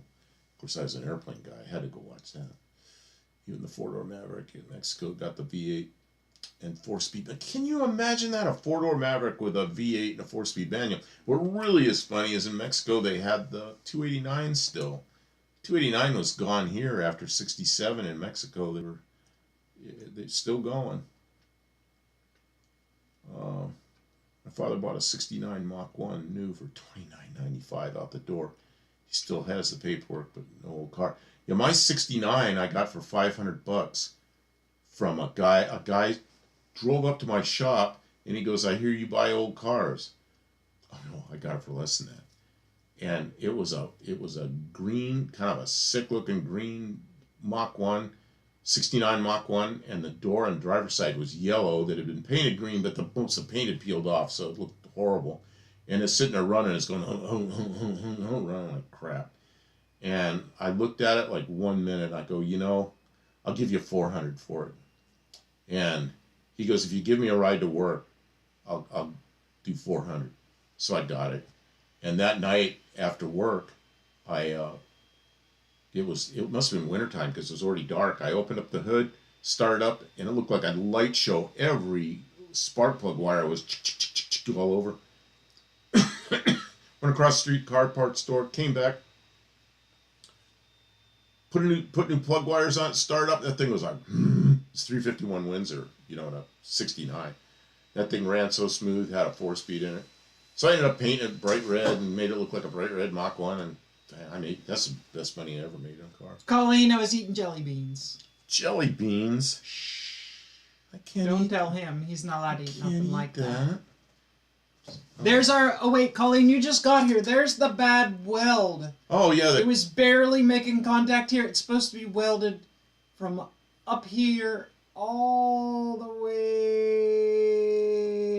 down. It was a Monday or a Friday afternoon, and somebody was like, "Send it!" So, yeah, that's cracked. It's part of the steering, what's the steering connection called? Where this comes through? It's not a steering connection. It's a strut suspension. rod. It's a strut rod. Strut rod comes through here, and it was flexing excessively because of the And cracks. it broke all the sheet metal behind it, big radial cracks and big... Not that we're talking about that. We've been talking about... We talked about all that. But God anyway, only knows what for the past hour now. Bring you up to speed. Let's see here. Mexican spec says 289 was in the Maverick. Mustangs had the 302. Oh wait, maybe it was a Mach 1. Actually, Dad doesn't have that kind of money. He wants a 64 Galaxy 500. Man, I had a 64 Galaxy that was that skylight blue. I had that car for 17 years. And then there's the rubber bushing that was for the lower control arm bushing. More late in the year because my folks bought a U68 convertible with an AM radio being the only other option. I think it was $3,200. Man. I go back to our other screen. Maybe I'll go to the dining room. I don't know what you're doing. That's like, I don't even know it. That's our tablecloth. Let's take it to the dino room, folks. Right. Dino room. There are a lot of 64 Galaxies here. Make sure you're wearing your ear protection. We're in the dino room. Mexican spec, you ever see any of those? It's a light blue. It's called the color skylight blue. And it's kind of it's sky blue. And, man, yeah, I had one of those 6-cylinder 203-speed manual. Man, I like those engines too. A lot of people don't like them, but I like them. They don't have a lot of power, but they're good engines. I had a 200. I had a 250, which same engine. I had a 250 in a Maverick, and it was burning oil like crazy. Number 3 cylinder, and it was. Oh, there's a whole story about my rent-a-car agency. It was one of the cars I was renting out. So about every week, this woman that was renting it, she was renting it long term. She'd bring it back, and I'd change the plug in a number 3 cylinder, and it'd be running good again. And she'd bring it back, it's running terrible again. One night I said, just leave it here with me for the weekend. Oh, she was going somewhere, something with a friend. So I said, just leave it here for the weekend. I pulled the head off, pulled the pan out, pulled one piston out, took a dingleberry home, ran a home through the cylinder because the rings were stuck to the piston, and the cylinder wasn't real straight. I could feel it wasn't perfect, but I put new cast iron rings on it, put it back together, started up, ran, never burned oil again. I was like, I couldn't believe it. What a great engine with a Mickey Mouse terrible repair that works so well. Colleen, we didn't even dig into the passenger side yet, but we've already found 2 failures on the driver's side. We have it all tore apart. But looking at this weld on the passenger side, it's good. It's like 2 different people welded it. Probably did. You know? Yeah, but who knows what the bushings on the other side look like or whatever. All right, home. Born was in a dark red 64 Galaxy. Man, my ride home from being born was in a 53 Ford 2-door sedan that was almost new. I was born in February of 54, so my dad had bought that car new. It was his first new car, and it was I can't even believe this. My father bought a new car with a flathead. It was the last year for the flathead V8 with a 3-speed on the column, and wow, I just can't even imagine buying a new car with a flathead Ford V8 in it. What? You know what I rode home from the hospital when I was born? I don't know either. I was just a baby. Well, don't they ever tell you? I don't know. I don't think it was significant to my parents. Well, I knew what it was because I knew what they only had one They had car. other kids. They didn't care about me anyways. Have you guys ever seen a 65 Mustang with a bench seat in front? It's a rare option. God, have I? I had a 67 Camaro with a bench seat in the front. And it's a weird car. It was a 350 in a 67 RSSS with a power glide, shifter on the column, bench seat, but it had a 12-volt posi. What a weird car. I wish I would have kept it. But I traded it. Because that's how I am. No answer. Dad ordered his car. He ordered it with a Windsor, but had the option for the Cleveland. Didn't know the difference. Salesman didn't either. Really? What year was it? Because the Windsor was the only one available in 69. In 70, most of them came with Clevelands. In 69, most of them came with Windsors. But I guess there were some that had both. Yeah, like a baby blue. Yeah, 64 Ford. Just do a search on Google and put 64 Ford light blue. You'll see it. I'll be right back. I'm going to go put on the sweater. It's getting cold, which is Damien's weird. lower bushing was completely gone on the passenger side. Yeah, these bushings were shot. Not only the bushings were shot, but then the K-frame's broken so that strut rod could just move all over the place. You're talking about something else. About the baby blue. That's the thing. I don't know if they were shot, but they needed replaced. I know my oldest son, he rode home from the hospital in my 69 Camaro. I want to see if I'm invisible. Oh no, this shows up. So anyway, my son rode home from the hospital in a 69 Camaro. Let's see here. I was brought home in a Hemi Orange 70 Duster. Slant 6. Yeah, good one. Dad's Galaxy was a 390 car, 4-speed bench seat, crazy shifter. Man, I know what those look like. They got like a little pull thing on them and a round ball. I remember those cars. And mine had an automatic. I don't remember either. Mine had a column shifter. I don't remember either. It could have been a 63 Econoline cargo van. Ride home in a cargo van. Got our new cargo. Or are you talking about something else? Let's see here. I posted one of those on Instagram, but it has a Dodge Sharp Tooth grill. Well, I like those grills. Yeah, I tried looking for one of those grills to put in our Plymouth, and it's it's a Duster Sharp Tooth. I don't remember, but it's they wanted more money than we got in the car, just for the stupid grill. If you ordered buckets in that Camaro, you would have gotten a column shift unless you ordered the console too. See, my 69 was a 307, 3-speed on the floor, no console, just bucket seats. That was a 69. The 67 had the bench seat, fold down armrest, and column shift power glide on a 350. The whole thing didn't make sense. Power glide on a 350 with a 12-volt posi. Weird stuff. End of the year order on that 69 Mach. Yeah, at the end of the year, I don't know if they had Clevelands or not. It sounds like a fun car to drive. Dusters are cool. I follow you on IG. Oh, Instagram. Yeah, I follow him on Instagram too. That's Instagram I follow. Occasionally my son puts something on there, but mostly I follow Mexican Spec on Instagram. Sharktooth Girl was on The Demon. Okay. I'm trying. Maybe I don't know if that's the one I like. Maybe ours was less than $3,000 then. I rode home in either my parents' shitbox dark convertible. What's wrong with a dark convertible? Or my dad's mustard yellow first gen Econoline van, 3/4 ton, and heavy duty 3-speed if it was on the floor. Buff. You know what? That '69 Camaro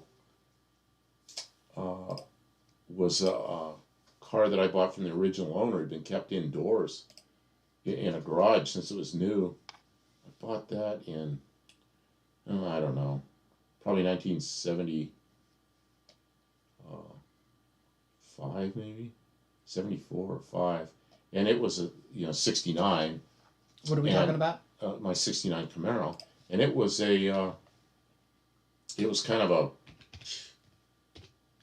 I'd call it metallic tan goldish color, and yeah, it had a 3-speed on the floor. I just it was a 307 with fairly high gears. Never raced it or anything, just drove it around. I mean, it didn't seem particularly fast. It was just a nice car to drive. I remember go up and down in the front end. One of the springs had a bang, once in a while it'd catch on something. I can remember that spring go bang once in a while. What did it look like? What? The '69 Camaro? Why is this doing this? I don't know what's happening. I hate this TV. Decided. She's being very distracting with it. I'm really sorry. Give us 1 second, people. And making a mess out of our monitors. Easily changed though. Looks like it should have been a bead though. This definitely needs a small block. I don't know what everybody's talking about here. I lost track of what people are talking about. Dad traded in his Mach 1 on the van, so maybe it's a '73. What are we looking at here? The big screen? Is it like that, your car? Yeah, the '69 Camaro had a different, that's like the SS steering wheel. Mm-hmm. But it was that dash. I don't know what the hell that is. That's some custom stuff. Yeah, it had that steering wheel. Mine had that steering wheel and that shifter. It was a 3-speed on floor. It looked just like that, but it was kind of a dark green interior. That one, I don't know what they did to the dash on that. It's kind of a strange view. I don't know. It looks funny. They do all kinds of crazy stuff funny. with these. Here's a console shift. Definitely needs a small block. Let's see. Let me catch up with this. All the Econoline were flat-faced until the next style. Yeah, 1968 was the first of the new vans. There's a '69 Camaro interior. Yeah. Yeah, mine looked like that, but it didn't have the wood. It was just a kind of a green thing, no console, had a 3-speed on the floor. My '67 had a bench seat, which just seemed weird to me, but I didn't know that was yeah, those things were '68 and newer. The old Econolines were, look up Econoline like '65 or '6. My '69 Kingswood has that steering wheel is on everything that was not an SS, I think, on Chevrolets. Yeah, those things. My father almost bought one of those, and then he bought a Chevy van. He was going to buy a '65 Econoline, and they came out with a new Chevy van, and he bought one of those.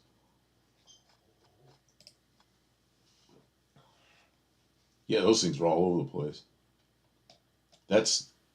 They called that the Falcon Club Wagon, one with the seats and the windows in the back, and the ones without the windows in the back were an Econoline, just like a panel truck.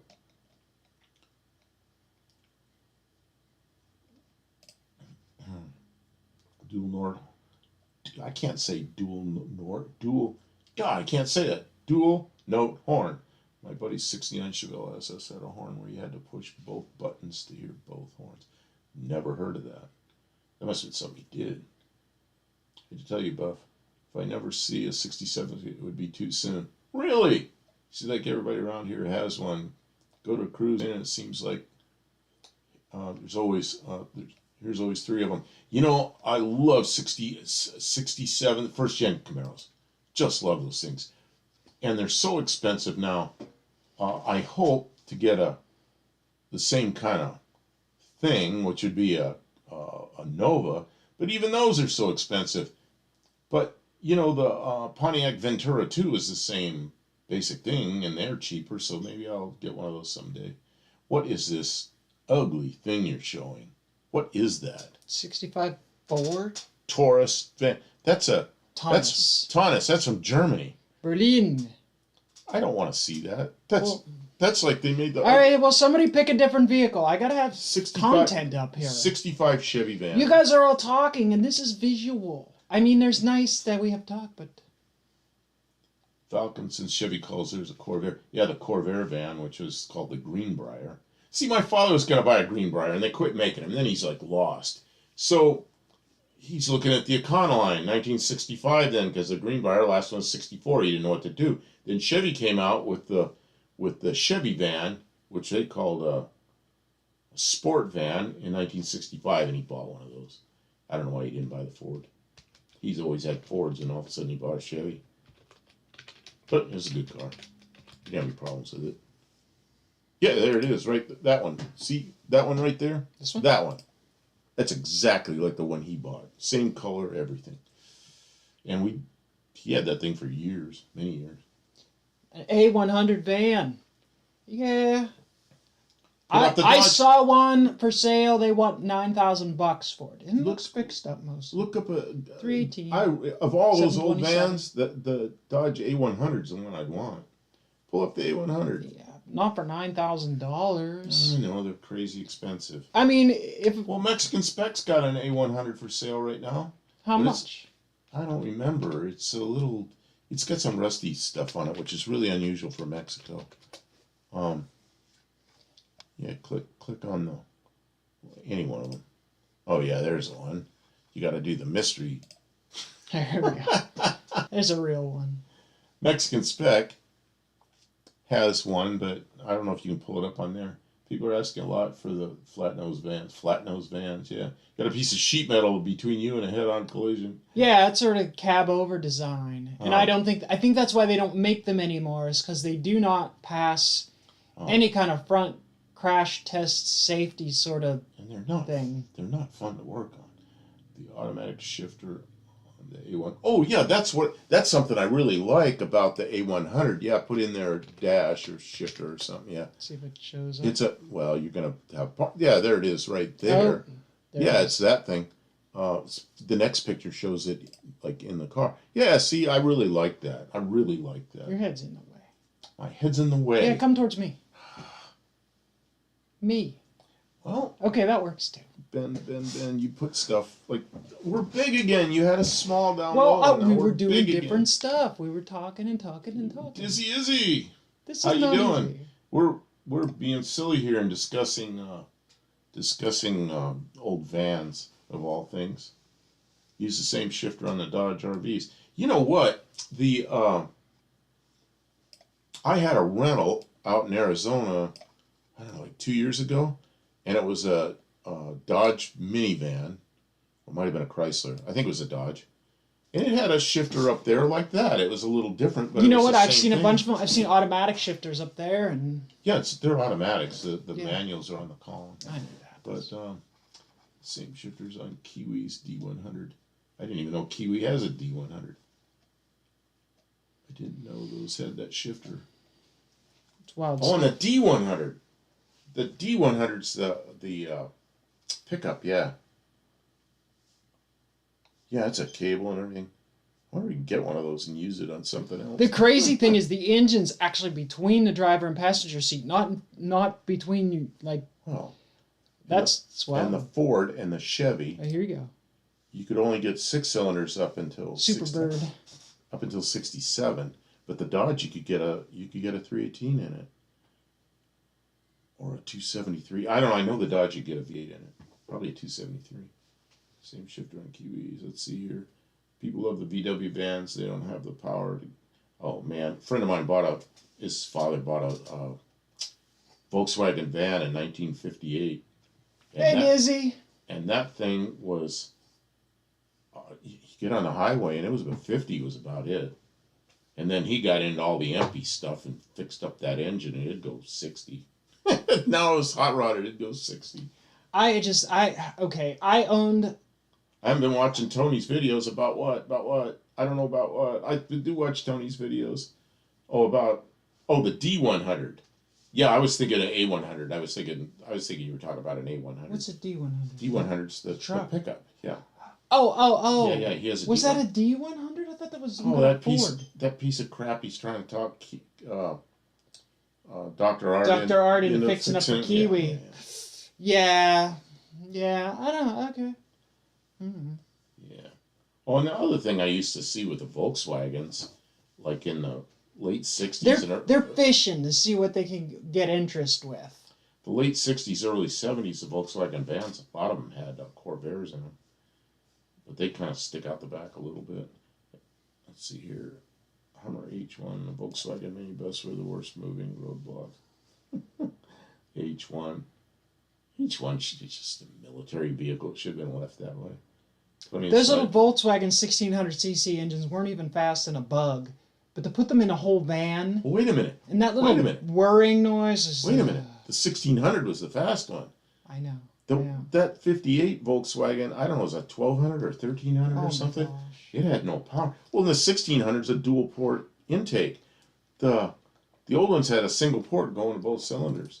They were incredibly I guess slow. if you lived someplace where it was mostly flat, and you were just driving around town doing deliveries or going camping or something like that, it'd be fine. But getting on the highway with that, modern highways with that, it's just not a capable vehicle. Oh yeah, Subaru engines, but I always thought about that, but never saw one. I know that Subaru that I just worked on. I was thinking that, like, this engine could go. We could stick this engine to a Volkswagen transmission, but I just, it's like. Mexican specs saying they solved the power problem starting in '88 because in Mexico they put the liquid cooled engines in the back, put a radiator up front. Yeah. So it was a whole different, pretty good system. The stick figures were fun. Tony is creative in that way. Tony is silliness. Silly man. And Dr. Art, I enjoy Dr. Art's content. I don't know. My experience has been people don't give a rat's behind about trucks. I have a couple of trucks out there. Anytime I do any content on it, gets nobody watches. You know what I mean? Like, I don't even watch it. No one watches it. He doesn't watch it, and he watches the stuff that I do. Like, nobody cares about trucks.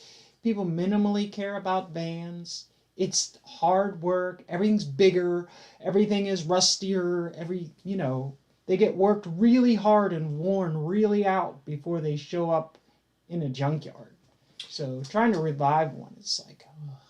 a couple of years ago, talking about a Iceman saying a 23 window is going for crazy money. Yeah, and it was like 2 or 3 years ago. I saw one at Barrett Jackson, a red and white one, go for $100,000, and I thought they're probably more than that now. I never thought I'd see a VW van go for more than about $1,000. So I'll go for $100,000. 70 VW van with a Subaru engine sold on Bring a Trailer for $14,000. Yeah. People like the aesthetic. They really love it. So. You ever driven a Volkswagen van? They're kind of light duty feeling, and there's not a lot of room up. Do they have the same front end as a Volkswagen Beetle, just tucked up underneath the van nose? Yeah. Oh, you mean the same suspension? Yeah. The dual torsion. Is it dual torsion bar suspension? The torsion plates go through those tubes. Yeah. Yeah. I rebuilt a lot of those, like 40 years ago, 50 years ago. I mean, my thing is my experience with them was up north, and they were just rotten. There was nothing left of them to even like or not like, so they just fell apart at the seams. So. Oh, you're still at the Dodge van with the... Yeah, I like that. It's an A100. When people drag those vans out of the bushes somewhere, they're rotten from the windows down. There's nothing. It's just like, this used to be a van, and everything gets stripped off of them. All the windows get busted out. There's just nothing left. Like I mean, and the people who have nice ones, they take really good care of them because they're a huge investment. Says here, does speaking of VW bugs, does that mean 20 years from now Geo Metro will be sought after? Man, especially especially with a 3.8 turbocharged Buick in the back. No Name Nationals. Who was it had that? I should know his name. Who was it had that? He's in Eastern Tennessee. And he drove it there. He drove it to No Name Nationals, raced it. It was incredibly fast, and then he drove it home. It's not about luxury. It's the aesthetic. It's the boho aesthetic.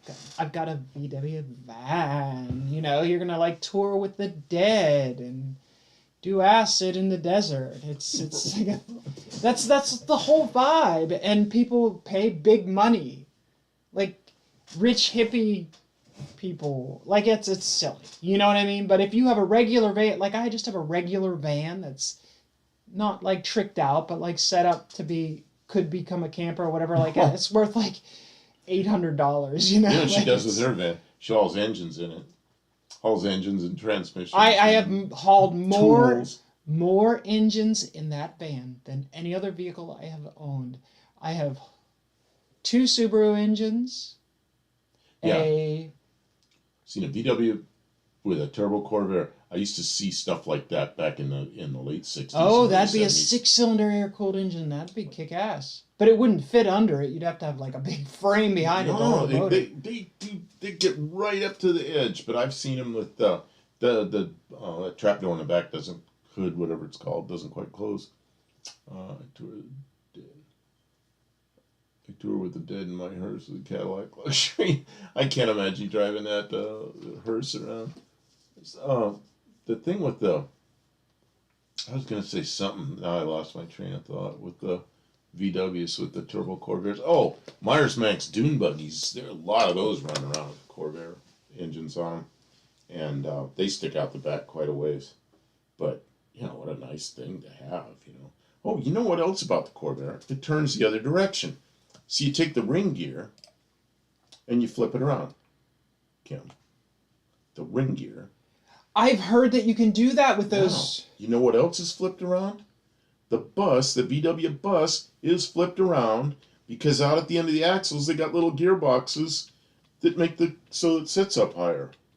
So the axles going out to the wheels are turning backwards. I didn't know that. And then there's a set of gears. Yeah, so on the van the ring gears already flipped around, you know. So. So they made the transaxle so you could easily flip the ring gears yep. so that you could interchange. From the bus. It's such a shame it's such light duty construction because it's only made for like a wasn't for the 50 Corvair horsepower engine. It wasn't for the Corvair. It was for the bus. But people use them for the Corvair, you know. Best car to drive is a 60s Cadillac hearse. I hate it when people say hearse. Cadillac hearse of any coach company.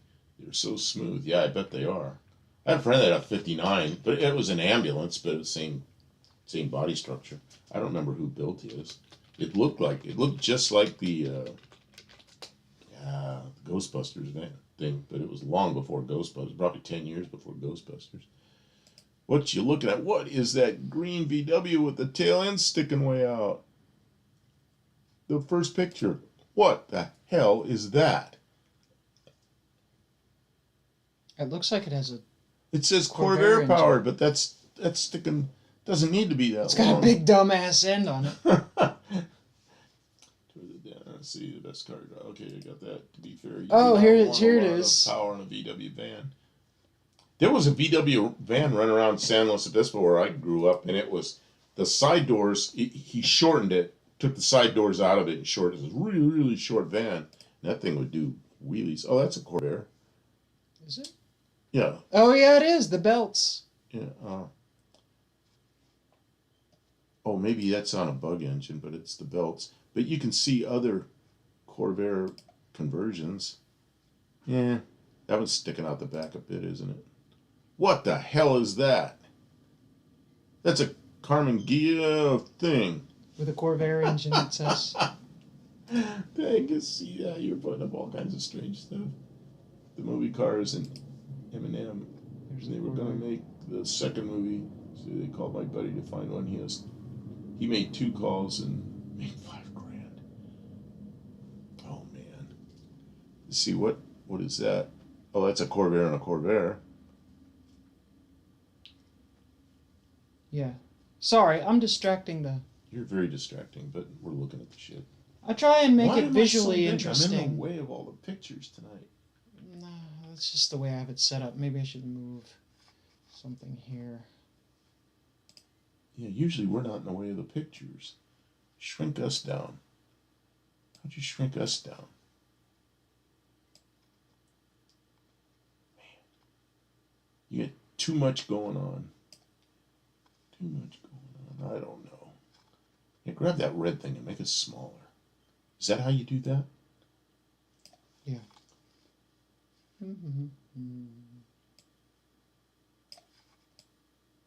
Yeah, then I'm not blocking the pictures. Okay. We got anybody left here? 11. How long have we been on? There's people watching still. An hour and 50 minutes. Oh yeah, we got 5 minutes. We got 6 minutes to go. Approaching our 2-hour mark. There's a video on YouTube of a Volkswagen Gasser complete with fabricated V8 from two VW bug engines. You gotta be kidding me. That's crazy. What is easier to find today, a VW engine or Corvair engine? You know, I do see the Corvair engines come up for sale. The condition is mediocre, though. Sickening. When my shop got burned, Yeah, well, we have there's a some whole parts Corvair engine in there. Crank had been turned, cylinders were ready, everything done, valve job, everything, and then it got burned. And it even melted the cooling fins on the cylinders. So sad. It's definitely easier to find a VW engine, though, because you could just buy them off the shelf. Well, they still make all the parts, don't they? Yeah. I mean, all the aftermarket parts. So the Corvair stuff is rare, but it's still around because it depends on where you are, but there's still a lot of those cars around. We even saw a Corvair. Remember we saw a Corvair on Marketplace for a couple days not too long ago. It was in bad shape, but it was a whole car. Corvairs are getting really hard to find. Well, yeah. I mean, you can go to a car show or something, see nice ones, but people don't want to let them go. I mean, they're not super loved. People work on them, but like I don't know that they're. Do they bring big money? A Corvair that's in like condition? Probably. Pre-restored Corvairs that are not barn finds, but just out back behind a tree. I know every Dodge brings tons of money now. You can't get anything. Oh, older ones, you mean? Yeah, anything maybe 75. Hey, look, you can see. I'm in the wrong. I'm looking at backwards. You can see right through my Alien. Yeah. Yeah, Corvairs are cheaper. like they're still just nobody's really all that. Yeah, but are they any good, or are they just old beaters? They're just old beaters. Yeah. That's why. Grass growing up through them. Well, Corvairs do not bring big money in any condition. Yeah, but some Mopars, like really anything pre-73, I think it is. That's around the break, 73, 74. After that, the Mopars are kind of like, unless they're in really, really nice condition or something super special motor-wise. The people that were around, that were driving when Corvairs came out, it's 1959, for the 60 model, was, those people are they're 10 years older than me.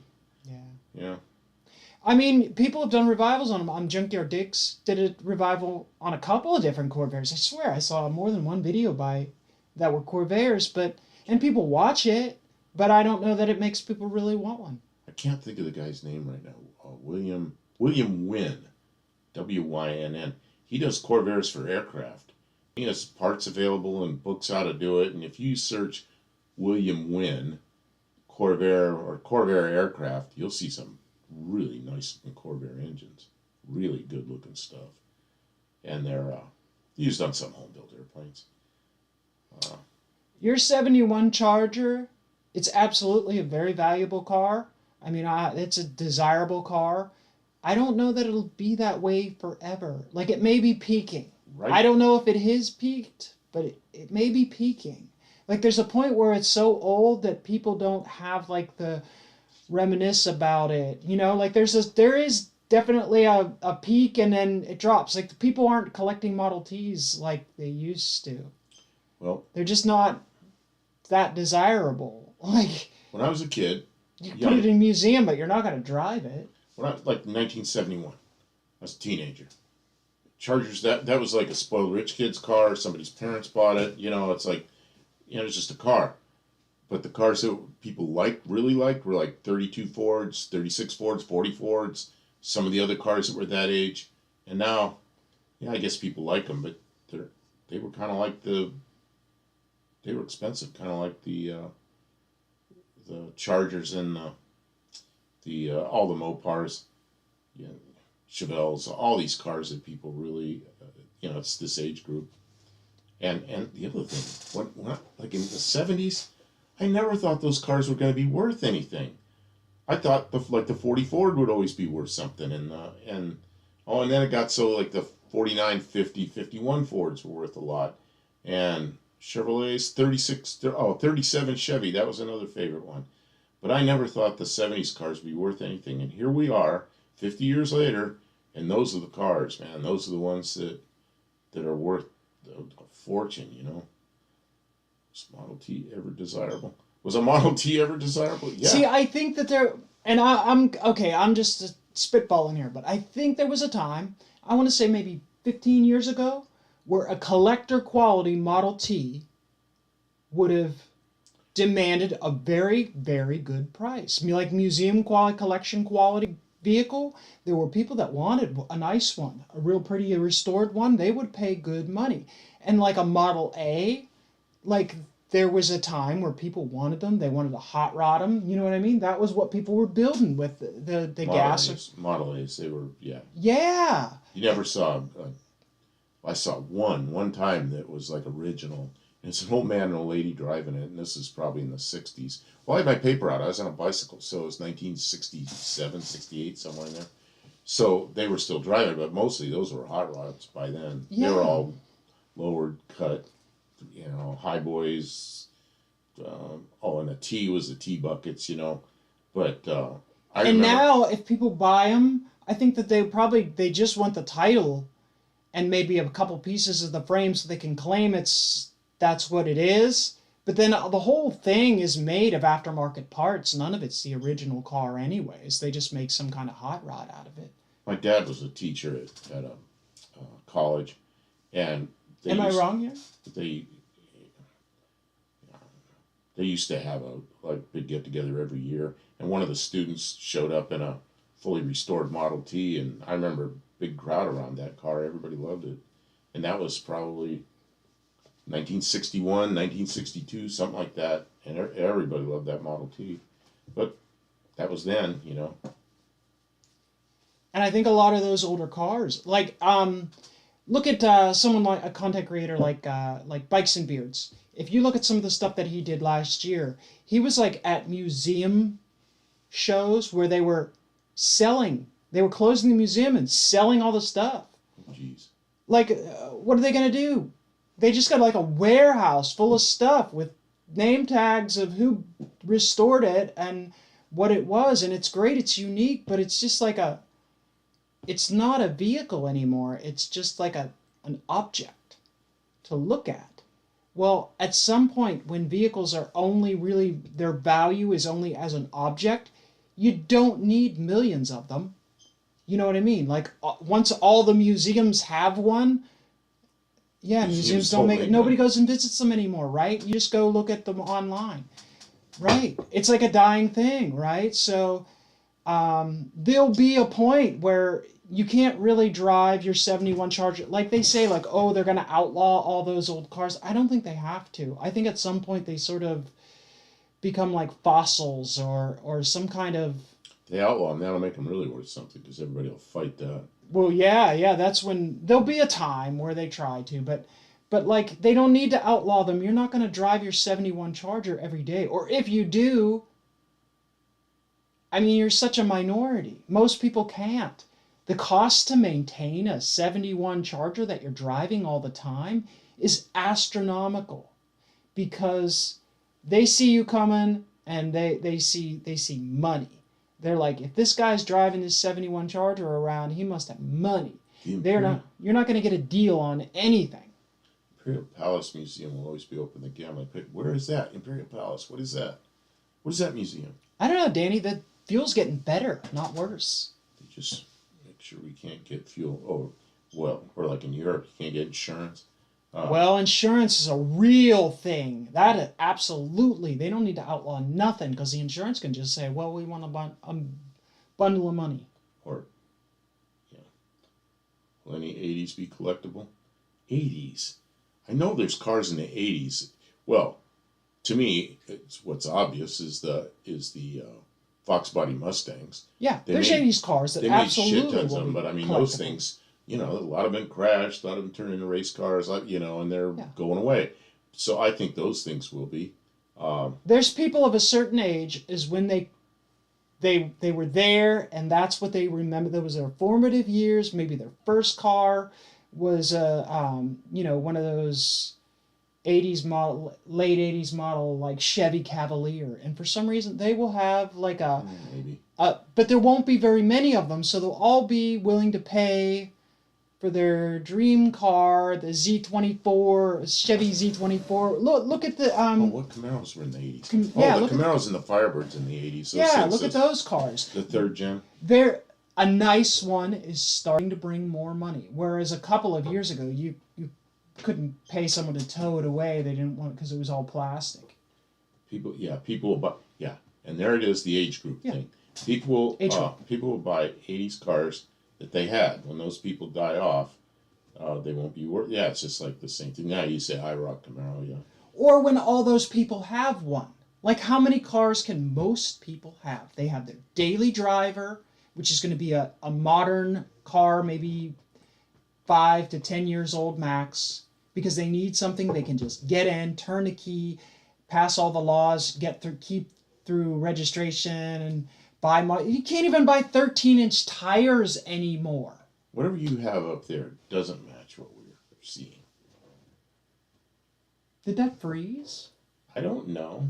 We're still in a dyno room, and you're showing pictures of something else, and they don't match. They don't match? I don't know what's going on. Oh my. Have you guys been looking at the dyno room this whole time? Our stupid dinosaur room. The exception. And she's been showing pictures that we don't see. I don't know, Kim. What have you got going there? The Donk crowd drove up those Caprices. Oh, the Caprice, there's another one. The best daily driver is at least 60 years old. Are you people still looking at dinosaurs behind I think us? they have. I think they've been looking at the dyno room this and you whole think time. you think you're showing other pictures and they're not there. I'm looking ugly rear end of a VW. Okay, so yeah, that's what's there, but why are we seeing this here? I don't know. We've got monitors that are conflicting with each other. So I don't know what we're seeing. Somebody's looking at the bug? Okay, so they are seeing what we're seeing, but for some reason you're seeing something different. Why? Why did that happen? You're not live. Oh my goodness. I'm so sorry, everybody. You glitched out on the time. I don't know how that happened. I didn't do anything. I said your computer glitched out on the time. You said I glitched out on the time. I didn't know what happened. Okay, there, because I'm looking at that screen over there, which is current. I'd rather see the VW than the dinosaurs. The dinosaur thing was a joke because we called it our dyno room and our dino room or whatever the dino, like dinosaurs or dino, other kind of dino monitor. Well, I got a screen so I can see what I'm doing, and then I got a different computer that runs the stream, and then he's just got a desktop. But I can look at what's on his screen from I have a laptop. The streaming computer. Okay, he has the laptop. And I can see his screen to broadcast it if we choose. But he can also watch his channel, the stream live on his channel. Mostly what I use this one for, so I can look at my files. So we can look at the photographs. I'm looking at the files. But I happen I can see his screen if I want to. If he wants to happen to be over there. Scroll around. It doesn't matter. Now I know what I'm doing. Can't have any pudding if you don't eat. Stand still, laddie. What is this? You don't eat your meat. Mexican spec, the best daily driver not 60 years old. Let's be honest. Most people would not. Most people like want to maybe drive for like 5 minutes in a car that's 60 years old, and they sure as heck don't want to maintain it. Like, can you imagine? You know what the bill is like when you take your car to the mechanic. Most people finance themselves to all the, their monthly budget for an automobile is in the financing and warranty. They don't have any money left over for any of the maintenance that they plan to actually have to do. They don't have any plan for how to do maintenance because there's nothing in the budget for it. They drive the vehicle till it stops. They don't do any maintenance. They drive it till it seizes, and then they trade it in for another vehicle, and they just roll that payment on. That's what most people do. Mexican Spec, what's your daily driver? I always think of you with that '63 Plymouth, but I'm thinking you're probably driving something else. So maybe you I don't care about my needs. People are stupid. Well, yeah. I hate the pudding. Mike in powder form before? I'm not sure. He's lost me now. Yeah, I don't know. For me, is I only care about my needs. Most people are stupid. I think I ate the. Oh, he ate the pudding mix. Oh, mix. He retracted his comment and corrected Well, I see what happened. Yeah, because it said some other weird shit. See, the vehicle that I'm driving right now is my '99 Ford van, and I have other vehicles. I have a newer vehicle. I have a 2015 Chevy Sonic, and it just sits because I don't need that much money. I have a 2016. I got something in my eye is what I got. I got a 2016 Mazda 6, which is my daily driver most of the time. And you have that Jeep. I also have an '08 Jeep, fake Jeep. What is that thing called? A Patriot, which I really like. It's kind of like a '50s car, but it's a little more refined than that. You know, you kind of sit up and everything's about the same. Crank windows and it's not like worn out. Turn the key for the lock like buttons. A car that old, like the plastic and everything is still like it feels fresher. Okay, but I'm currently driving my 2000 Durango. Okay, the '63 Plymouth needs a carburetor and a master cylinder. But would you do the carburetor first, and who cares about stopping? What do you mean by needs a carburetor? Can't you just freshen it up a little bit? You know, yeah, 63. Man, I like '63 Plymouths. There's something I really like about those things. My Durango was a '90s truck. I just knew as I want to get. Yeah, you know, the reason I have that Mazda is because I was working, making good money, going all over the place, and I really needed something reliable. And I just come off a job where I had a Mazda 6 rental vehicle for like a month, and I really liked it, and I just went and bought one. And it was probably a stupid thing to do, but I paid it off early, so I own it. Now it's got 100 and a quarter on it. Well, see, but at the time you were traveling long distances. Yes, I put 125,000 miles on that thing since I got it, and it's it's 8 years old now, but it's been a reliable car. The electronics don't work well. You were traveling 10 hours a time on the highway. You need something 10 hours. I'd get in it and drive 2,100 miles nonstop. And it's got 19-inch performance tires, so you can drive in bad weather and on bad roads and I put the good tires on. You needed that. You needed that. And it gets reasonable gas mileage, and you put a lot of wear on it with very minimal. Have you ever broke down in that car? No. Sorry. In the driveway. I had a dead battery in the driveway. Battery a couple times. In the driveway here. But if I just want to drive something I like driving, that '08 Jeep, I like driving that thing. It's a good car. You know, I don't think it's a good car, but I like driving it. It's comfortable. You know? I think it's a good vehicle. It's got a lot of miles on it, and it still goes really well. Let's see here. What's Turbo Tom? Turbo Tom! I have 12 Avenger, 14 Avenger, 19 Caravan, 93 Dakota, Avenger, 12 Avenger. Oh, that's a 2-seat, kind of a sporty looking thing, I think.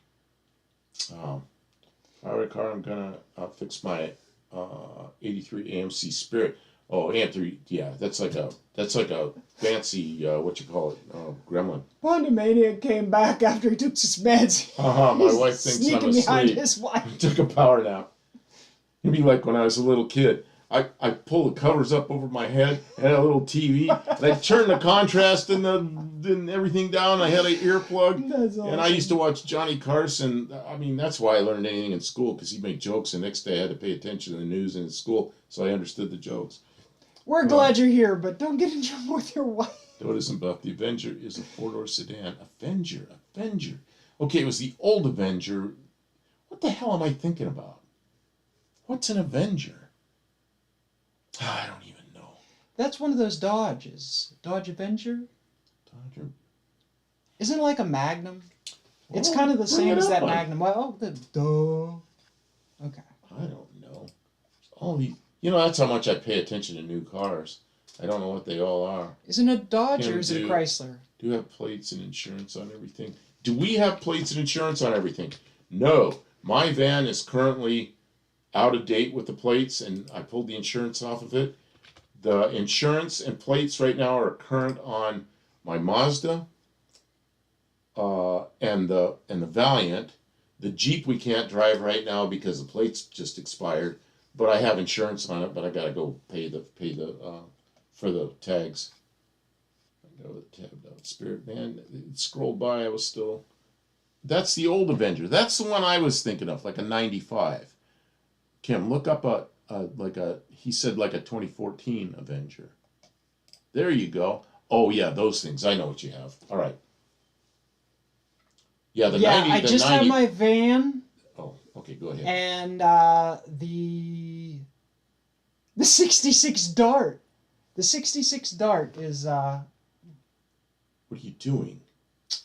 You just you messed up. talked. You can't talk. Okay. You messed up everything. I'm sorry, everyone. My computer decides that it doesn't know what it wants to do. It demands that I talk to it.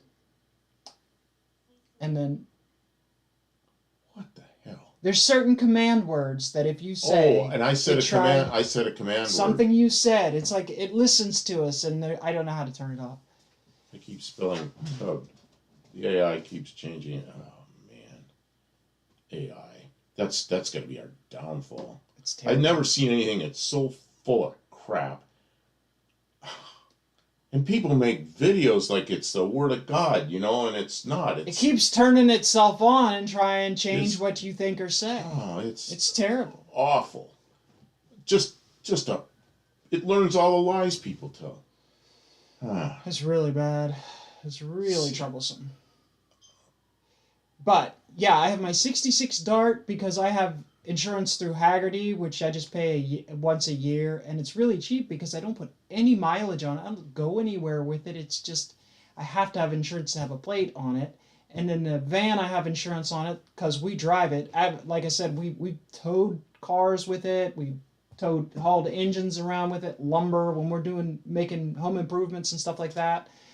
But the little green Chevy, I let the registration run out because I don't take it anywhere because I don't want to risk anything happening to me or anyone else with a car with no inspection or no insurance. And the same with the Subaru. I got it. I just fixed it, but it hasn't been on the road yet because I don't have any of that stuff.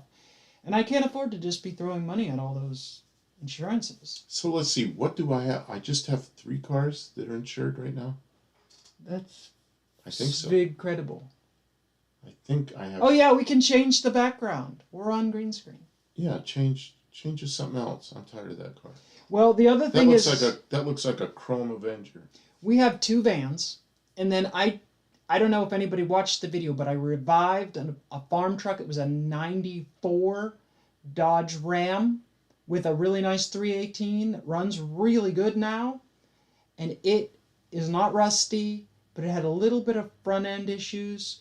And I got another truck that has a nice front end, a nice bumper, and I bought a rear bumper, and he bought me new headlights and stuff like that. Like, we have all the stuff to put it together here this summer, hopefully, and then it can be our tow and recovery vehicle. And it's not licensed or insured, but we only No. drive it on the property. Heck, it hardly even start. I mean, we start it once a month, so it doesn't get too stale. But Yeah, it doesn't go anywhere. The truck that All we're we do is using, work on cars here. the truck we're using right now is her van, and it's got a nice big hitch on it, so we can pull a car trailer with it.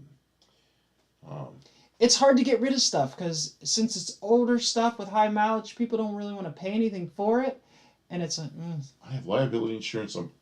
I got the hiccups on my Durango. It covers me on other cars if they are not registered to me. Yeah, that's how I am.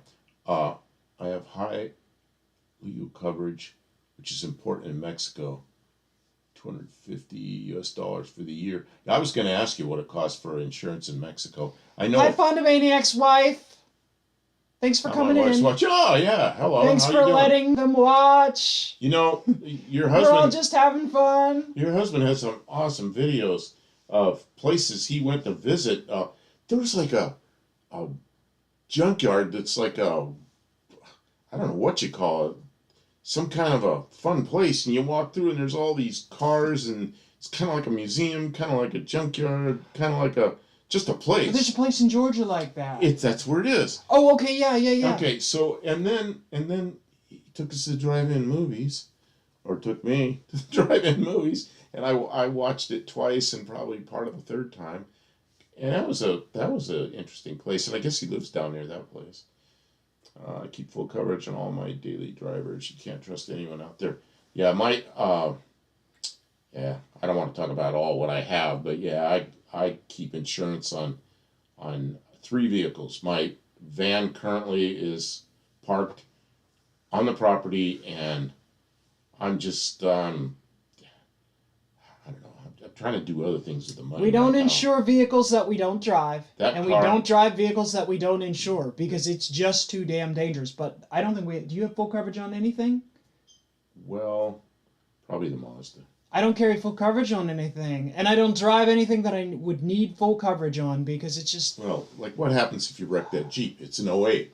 Insurance company probably give you less than what you paid for your insurance, Yeah, that's so the thing is they won't pay you anything why for have it, it. because it's and if you pay the extra for like replacement cost type insurance, like I have to have $1,000 deductible to even be able to afford the policy.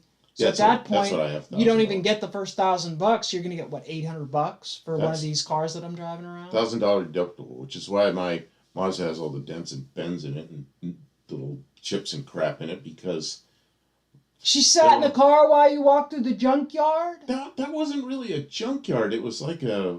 No, it's like a walking museum. What? I don't even know what. Because they don't sell parts out of it. It's like a park. The Yeah. place is great. So, yeah, what's that place called? A park or a? I didn't think it was a junkyard. If anybody's in here, you got to go to Pond Maniac's channel and at least watch the video with the that he walks through this yard with all this cool cars, and yeah, it's amazing. A 38, what was that thing? A 38 Imperial. And stuff I really had to look twice to figure out what that was. But lots of 60s and 70s cars. And That'll bother her when you're working on a car. Yeah. She can go do what she wants. Over there you need uninsured motorists. Here, if they are not insured or don't have the money to pay for the damage they did, they sit in jail until the bill is paid.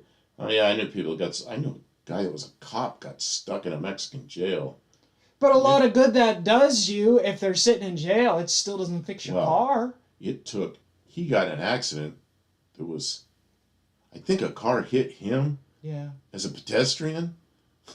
Oh, jeez. He ended up in jail. I don't know what the reason was, but he was a cop, and it took like every cop in the station to pool their money together to get him out of Mexico. Oh, man. Some nonsense. They wanted the money. Let's see here. Okay, let's see here. $1,200 can get dollars for 5 cars for me. $5,000 for new drivers. I don't understand all that. Ex-impaired driver. So, like, if you have a DUI on your record, it's $20,000. Yeah. No driving under the influence. It's. See, and I don't know much. Way. I heard Canada was really expensive for insurance. I don't know if any of you watch Dee Dee's Speed Shop, but I don't know how he pays insurance and all that stuff.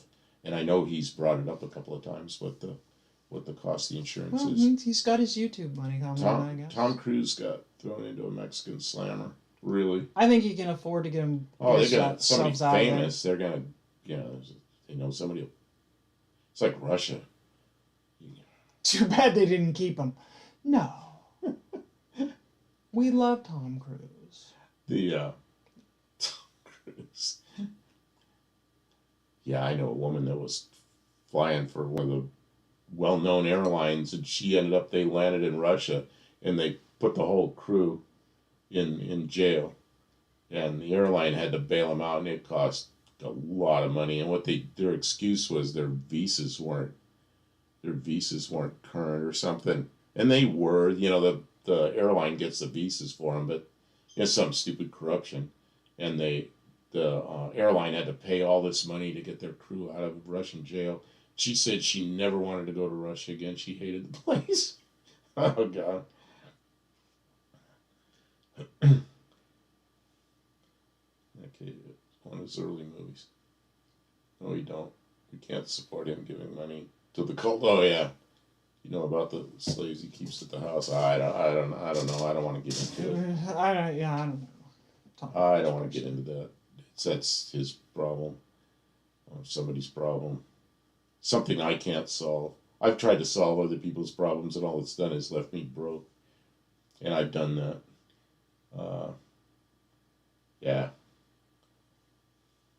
So you didn't change the picture. You left that up there. I left the Avenger up there for a while. We were Home talking about Avenger. that. Okay. Well, let's see. We've got 13 people in here. I can put up a picture of Tom Cruise. No. In a Mexican prison. No. We're way over time, but we're sitting here that sounds like a great this. picture. No, don't do that. Do not do that. No, don't put. Oh my God, a Mexican prison. Don't do that. Okay. That's terrible. All right. Put God, get rid of that. Okay. Oh yeah, there's the Avenger. I remember. Avenger. See, I remember riding in one of those, and it was pretty cool looking. But I didn't know it was a 95. Tony Stark should drive that Avenger.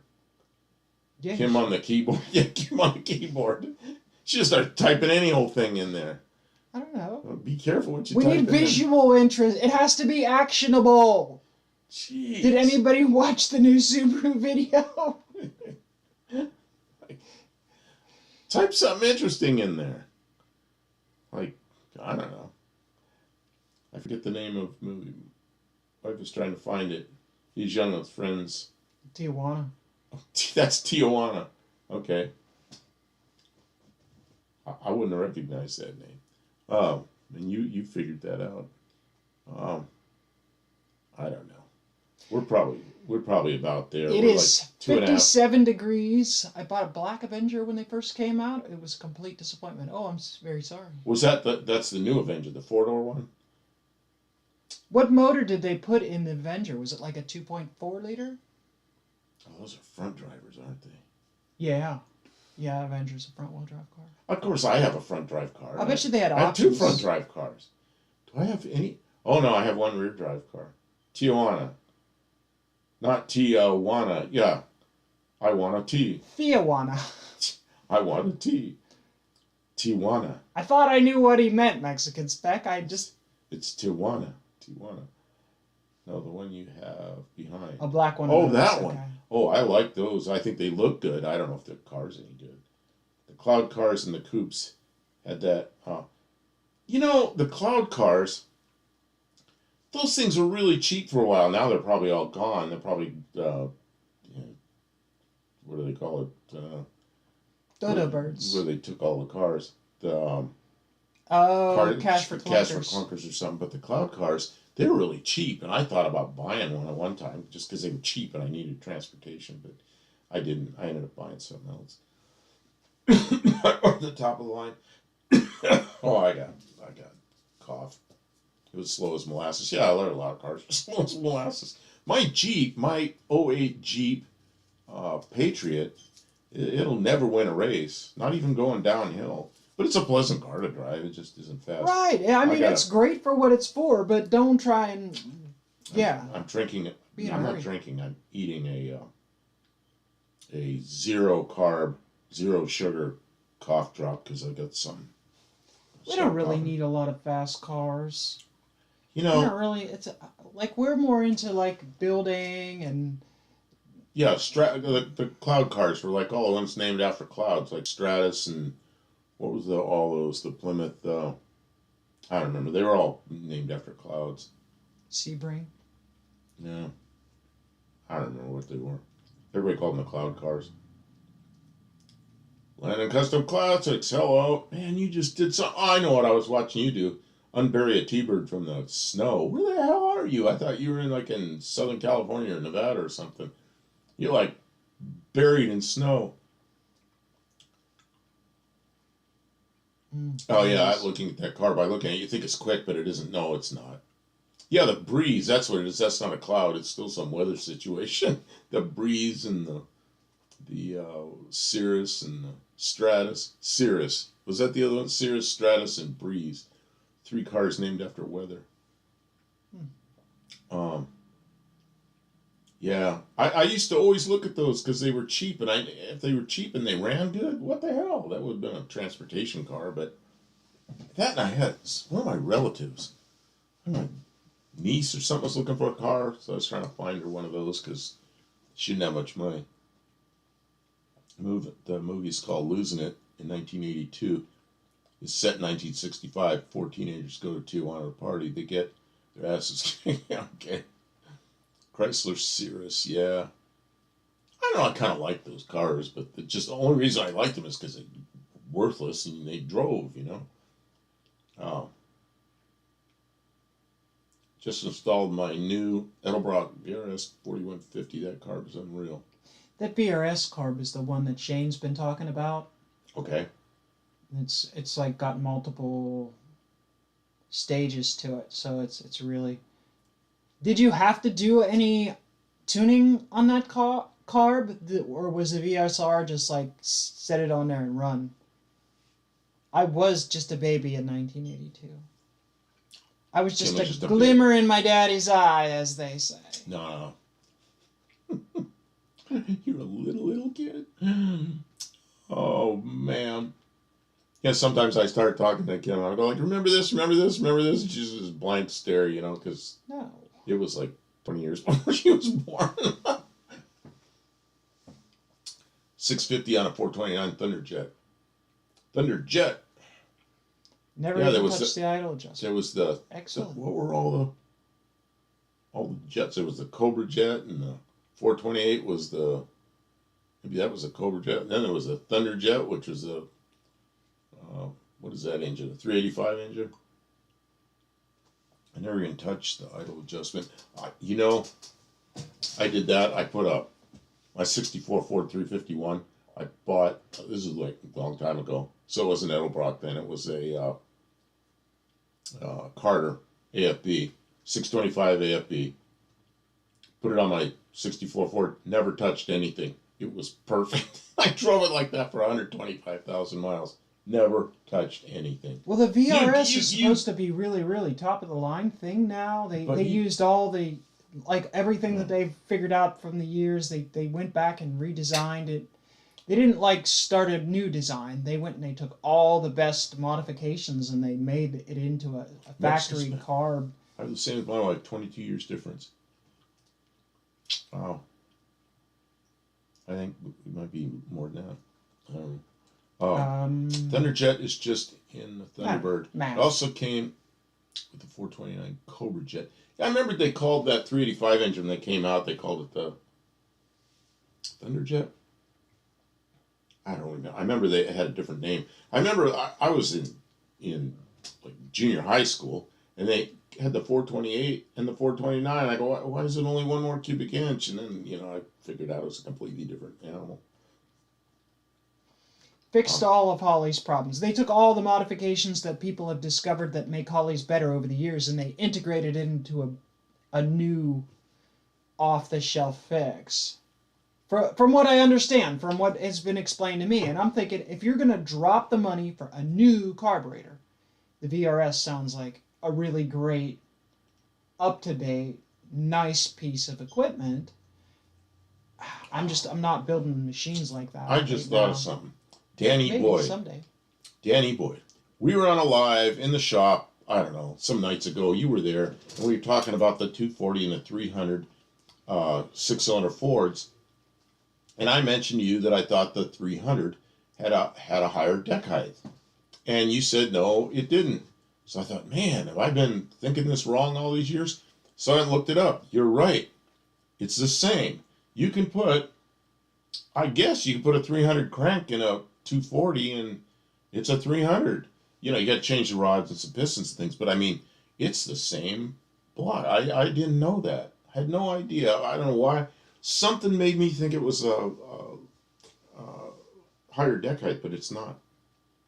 I did see that Unity Motorsports just put out a video, and it looked really interesting. It's on my list because, yeah.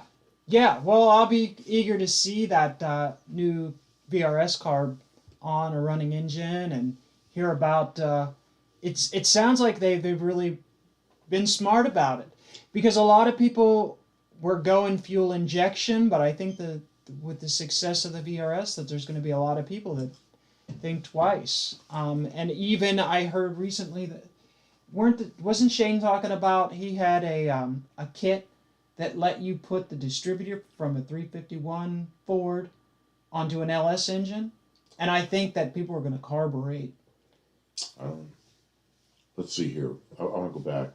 Math is hard. I only understand cubic inches. What's a liter? I got to show them a 2-liter bottle right there. Here we go. This is a liter. That's how I know the liters. That's 2 liters.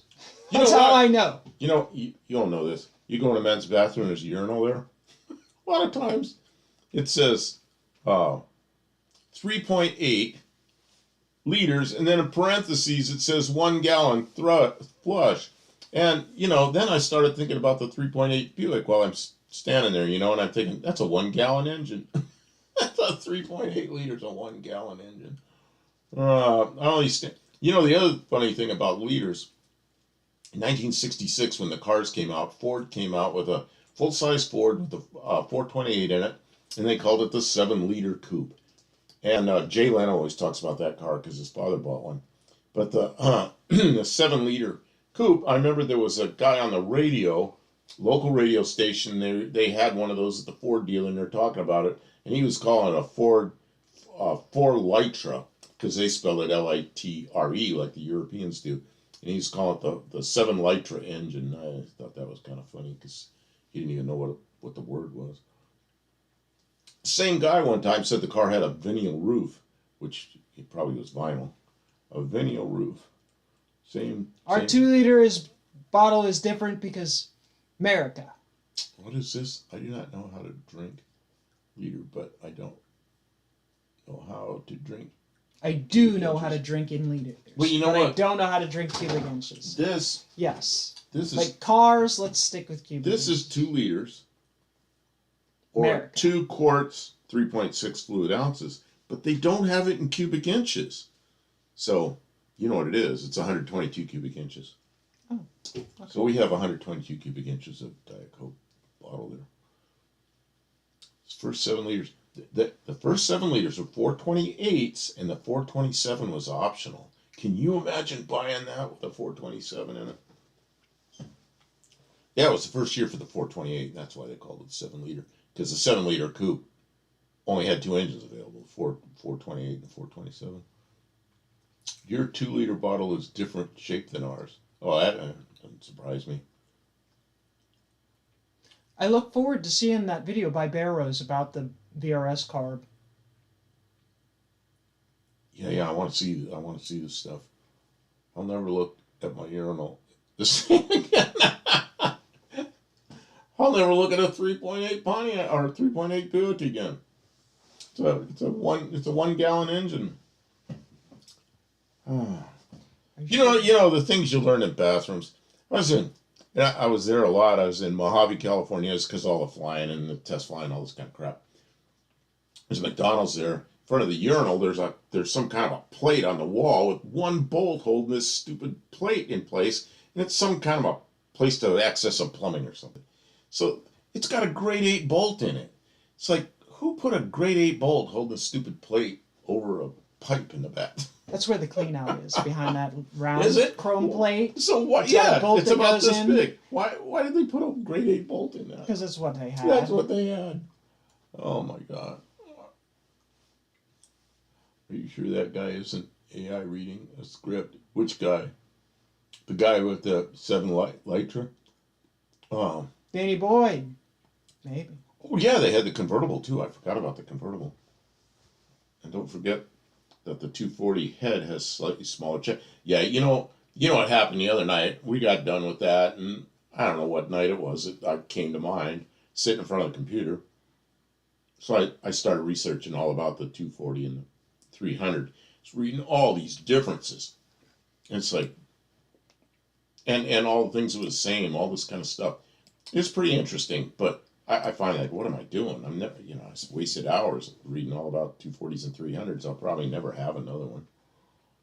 A 1966 7-liter convertible just sold. I'm bringing a trailer for big money. Oh, I bet. Yeah, you like that kind of stuff. Go back and see Jay Leno talking about the stories when his father bought the 7-liter 1966 Ford,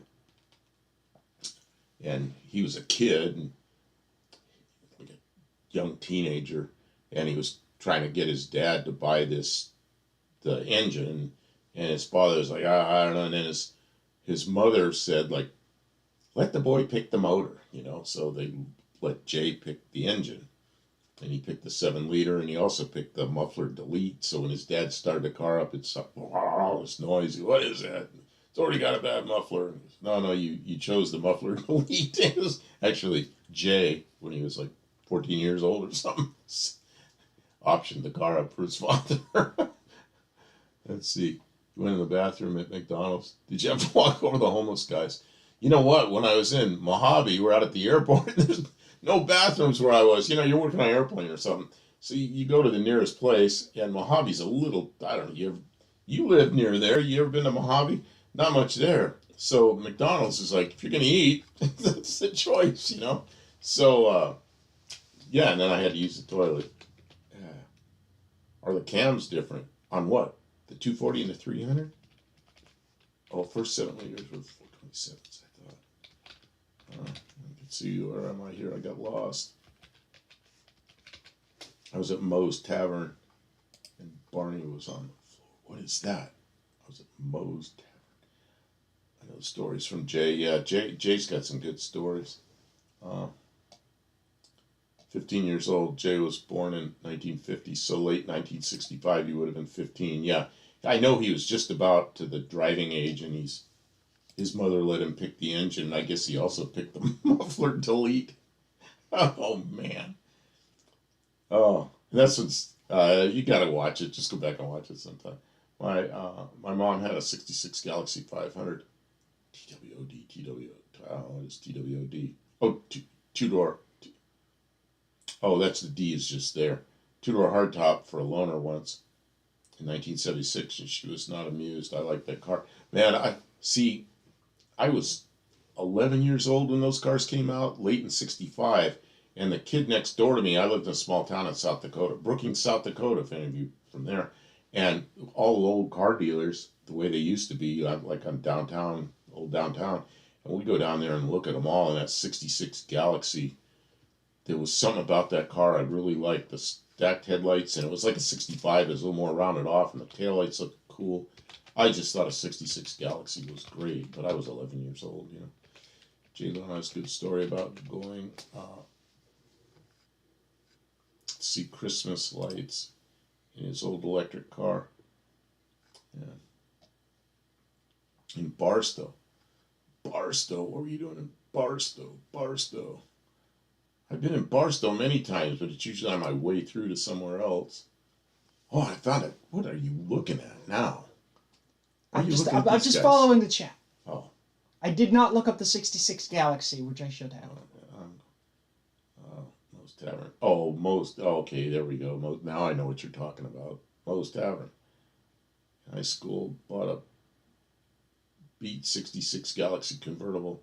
It's a 352. A lot of them had 352s. You know, a friend of mine, his mother and father bought a 66 Ford wagon, basically a Galaxy. I think it was a country sedan or ranch wagon, one or the other.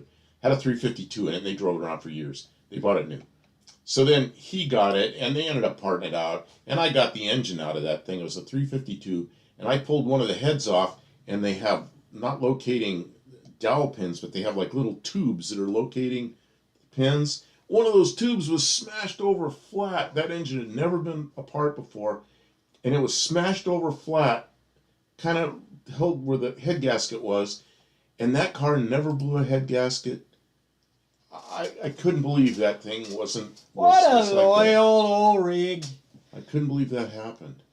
Got my driver's license in a 65 Galaxy. Wow. I got my driver's license in my 64 Ford Galaxy. Brazilian Galaxy, 1970s was 66. They go for a lot of money. Yeah, sometimes in Brazil they had stuff. Same thing in Australia. They had some cars that were the same for a few years that were not the same here. Like 56 Fords in Australia went on for several years. Those 352s, even 289s. Yeah, my 64 had a 289 in it when it was new, and then I put a 351 Windsor in it. I guess the 240 was available in the 500.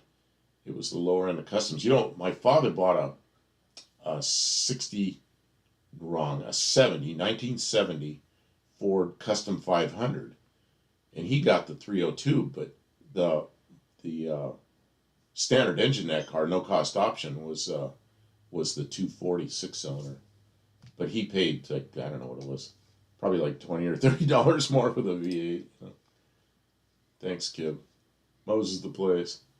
The 66 is a gorgeous car. Yeah, I love the looks of a 66. That's what they look like now. Oh, that's terrible, Kim. Well, that's what they look like now. That's got the cheapy grill on it. The 7-liter coupe. See the blue one? See the difference in the grill between that one, the blue one? That's like that is a 7-liter coupe, isn't it? Or is it a Galaxy 500 XL? It's an XL. Okay, the XL and the 7-liter coupe had those had that grill, and the other ones had the stamped steel grill. Oh, okay. You remember we were looking and we were like, oh, like 5 more minutes. Yeah, it's 41 minutes later. Yeah, we're like going on. We're gonna go up to 3 hours tonight, I think. Well, we got. 12, we're having fun. Thanks everyone for being here. Fun. Like, we really enjoy it. He looks forward to this all week, and I get nervous, but like I still do. I really like that we have connection to people. The hobby would mean nothing to me without a connection to like a community of people who share our interests, and like contact with people and collaborations, and like the future. There's a lot more coming. Like, it's hard to do it all. It seems like time goes by so quickly, and it's hard to get so much done. But like, Mexican spec. I grew up in the back seat of a '68 Galaxy 500 2-door hardtop, metal lock yellow. Man, I remember the '68s real well too, because they went back to the crosswise headlights, and they had kind of a weird taillight, but I liked it. And I remember when the '68s came out, I went down to the dealer to see them, and there weren't any because there was a big old strike. And all the '68s they could get in the U.S. came from Canadian factories. So they dribbled in slowly, and we didn't have very many of them for quite a while. There's my mom's '65 Galaxy yellow. She always called it the Northeast Yellowbird, from the airlines plane that shipped the snowbirds to Florida from Boston. I always enjoy hearing all the old cars. Who was it said a few minutes ago? I'm missing the old cars. We got typing, and then somebody else. We should go back. I know, Land Custom Car Club. We should go back to '60s car prices. Yeah, but I remember, it was 1970. The prices then were pretty good. But I was working at a gas station making a minimum wage, and it was $1.65 an hour. So, it took a lot of $1.65 an hour to buy a car. But when I was 16 in school, and there was that half dozen kids that had new Roadrunners and Camaros and Chevelles, the spoiled rich kids. Parents bought them for them. I think some of the other thing is too now is in the late 60s, early 70s, they were building cars for the masses. Like they were looking at, well, what can the average consumer afford? Off-white on that one. Okay. And they would Look at the wheels on that one. probably. But they were building them for the masses, right? They were saying, what can the average working man afford? And they built cars centered around that, you know, with features and stuff like that. And there were nicer cars, but there was basic cars. Metal XL. Whereas now they only build cars for like premium buyers because that's where they make the most money. Drive likes that car. Just give me that one. Oh yeah, they only make money. They only build cars for like premium buyers. They only want to sell luxury model cars. And so it's not really inflation because you can't buy an economy car. They're all luxury cars. That's all they build. I don't know what the deal is. And it's problematic because not everybody can afford to maintain a luxury car. And then electric cars are just, you're just buying a battery with wheels attached to it. He checked inflation. My 62 T-Bird was 6,000 new. That was an expensive car in 62. That was a very expensive car in 62. Well, peeps, I'm heading to sleep. I'm sorry to have brought up the time, Iceman, but thank you for coming. Yeah, thanks for being here. This is, yeah, we appreciate it. Highlight of the week. We love being here. Yeah, this is, well, you know, and Kim started turning on the lives when we were up in the shop. We're just doing something, and she'll turn the lives on, you know. Yeah, the badge is correct on this 67. See how it slants? I'm not sure what. Oh, that's a 68 Mustang. I think I had this one. Oh, that one. The badge was right. Oh yeah, that's a. A lot of stuff gets mixed up. That's probably a 390 badge on that. Looks like a 390 badge. Yeah, it's 67 on a convertible. I don't like convertibles very much. Although I had a 66 Mustang convertible that drove around a lot, always with the top down. Drove it one time with the top up because it was kind of drizzly rain. But I always drove that car with the top down. But it was kind of a piece of shit car. See that Here's a fastback. Yeah, and you know what else? There's something about those. They did it 1 year. At the bottom, they V'd the window like that so you could see out better. See what I mean? The center of the window is V'd down so you could see out the back better. Terlingua Mustang. Like that. Yeah, see how that's V'd at the bottom? Yeah. They did that so you could see out the back better. Crazy. They want you to see out the back. Yeah, they did that one. Like they did that 1 year. 1 year, 68. 67 was the last year for the glass reverse lenses, though. Glass reverse lenses. I'm not sure what he's talking about. The glass reverse lenses. I don't know. 68 had kind of weird lenses, taillight lenses. I thought. I read to Ford and suggested they make a 50th anniversary Mustang and put 007 badges on it. They debuted the Mustang and Goldfinger. Ford never got back with me. Oh God! I had a friend that was a designer at Honda, and I used to give him suggestions, and I always felt like they never used them. I gotta get a hold of him. He's retired now. God, we sat together in drafting class designing cars, and I ended up designing airplanes. He ended up designing cars. But I always thought, I lived up in the cold white north a lot, and you know, any of you live up there, it snows a lot. You run the wipers once, and then the snow packs down onto the wipers, and then you run them again. Pretty soon you got this huge snowpack. And you know they got those wires in the back windows that melt all the ice and snow and everything off the window. I always thought that they should have a little strip of those wires on the bottom of the windshield, right where the wipers come down and rest. They wouldn't be in the line of vision, and they would prevent that problem. And I used to tell him that, but I expected to see it on a Honda someday, but never did.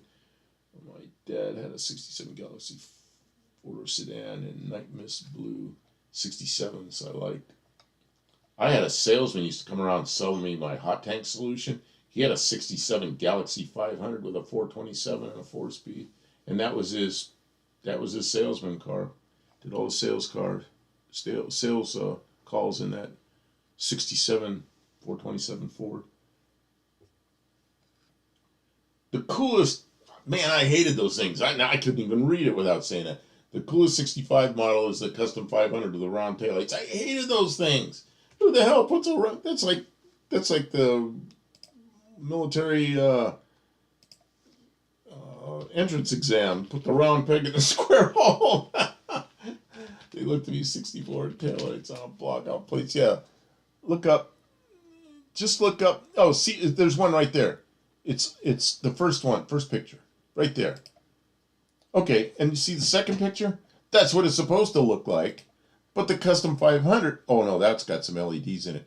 But it's that shape, and the 60 and the one you did a second ago, back, that one is what they did in the Custom 500s. I never understood why they did that, but there's the best one. That one, the 66s, 66, man. The 66s, I'm glad they didn't do that in the 66. Put around it, man. There was some students. I lived in South Dakota then, little town. There was some students next door that lived next door to me, or actually second door up. And the guy he bought a 66 Galaxy, new, and it caught on fire in his driveway, and it burned that car. I mean, every inch of that car was burned up. Was it an EV? And it was a 66 Galaxy. An electric 66 I was time so traveler car. upset because I liked that car so much.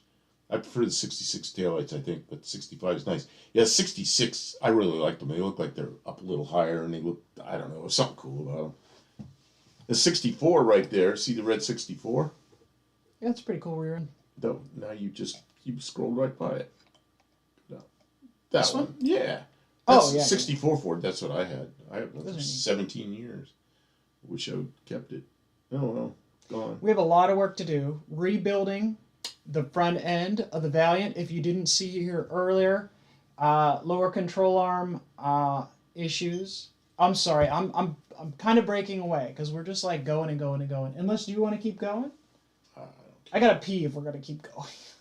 Well, we can get, yeah, we're at 9:55. We're almost 3 hours. We never did that before. David Stollery was a kid starring in Disney TV shows, and he was in Spin and Marty. He quit Hollywood, went to work for Toyota designing cars, really. You know, the guy that sat next to me in drafting class, on one side of me, the guy was drawing planes, designing airplanes in drafting class. He ended up designing laser printers. The guy on the other side of me was designing cars, and he ended up designing cars for 2 years for Saab, and then the rest of his career working for Honda, and in Long Beach, California. And then he worked at he was an instructor after Honda. He was an instructor at the what's it called, the Art Center in Pasadena, which is an auto design school. And then I ended up doing airplanes, designing airplanes. So it's crazy. We all sat together there doing that stuff. No, honestly, I'm enjoying myself. But I gotta pee, so I'm gonna take go. a break. I'm gonna come back. You can keep going, or I'll run out of. here. I'll run out of content. I'll put you right in the middle. Oh, run out of content. Just Well, leave me there. Just get up and go. The problem is when I leave, the background just stays the same. So, okay, well, we'll just see that for a few minutes, and Kim is telling us to shut up and go. No, she actually has to probably go to the room. She's sitting here. She drank a whole green tea, of course. I've been sipping on my Diet Coke, just drinking a little. She drank the whole green tea. I really have to go. It's dinner. Oh, yeah, you always have dinner when we're about done. Mexican Spec says bye. He's leaving. Yeah, good to have you here, and have a good dinner there. And you're probably having Mexican food. Are you having Mexican food? I guess it's all Mexican food there. Doesn't matter what you have, it's Mexican food. Andy Griffith, 63. Oh yeah, they had police cars look like that. Man, they had 60s, 61, 62, 63, 64. I think that was about it. Yeah, that's 63. I remember Barney Fife driving one of those around. Oh, man. Not in my house. No Mexican food for me. You're in Mexico, isn't it all Mexican food? I don't mean that it's Mexican style food, but because you're in Mexico, it'd be like here. It's all American food. I don't know. Drinking liters. That will do that to you. Yeah, all she had was like a small bottle of green tea. Yeah, Mexican Spec, it's good to see you. Take care. Buenos comidos. Mañana. Mañana en la mañana. I always worked with a guy that used to say that. Mañana en la mañana. Because it means tomorrow and morning. Technically, yes, it's all Mexican food. That's my point. Technically, it's all Mexican food. Oh, yeah, like here, technically, it's all American food.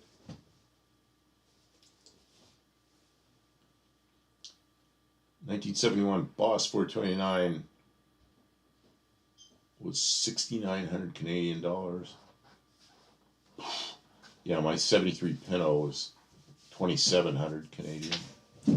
Spaghetti cooked in Mexico is Mexican food, yeah. Well, I suppose if you make a taco in Italy, it would be Italian food.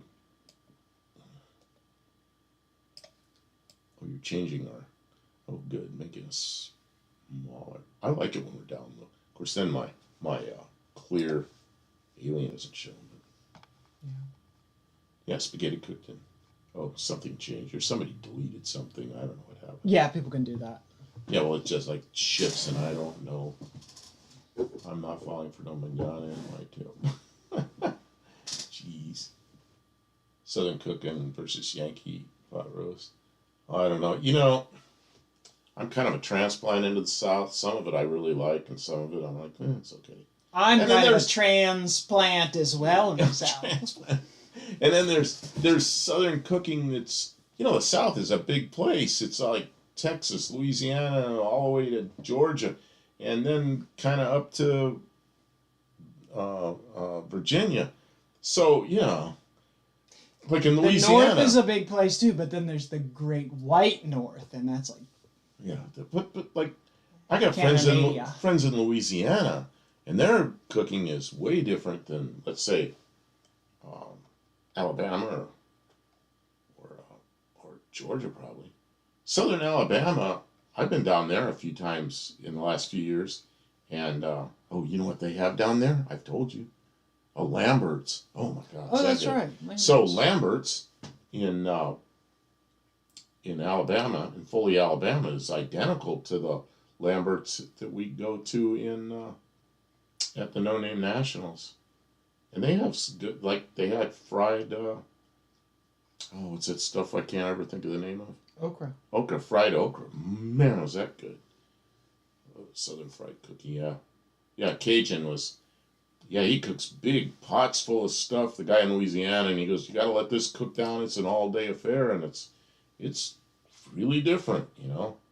Really different than like fried okra and that kind of thing. What are you looking at? I don't know. You're looking at a 65 Ford that's in disassembly. Or reassembly. Yeah.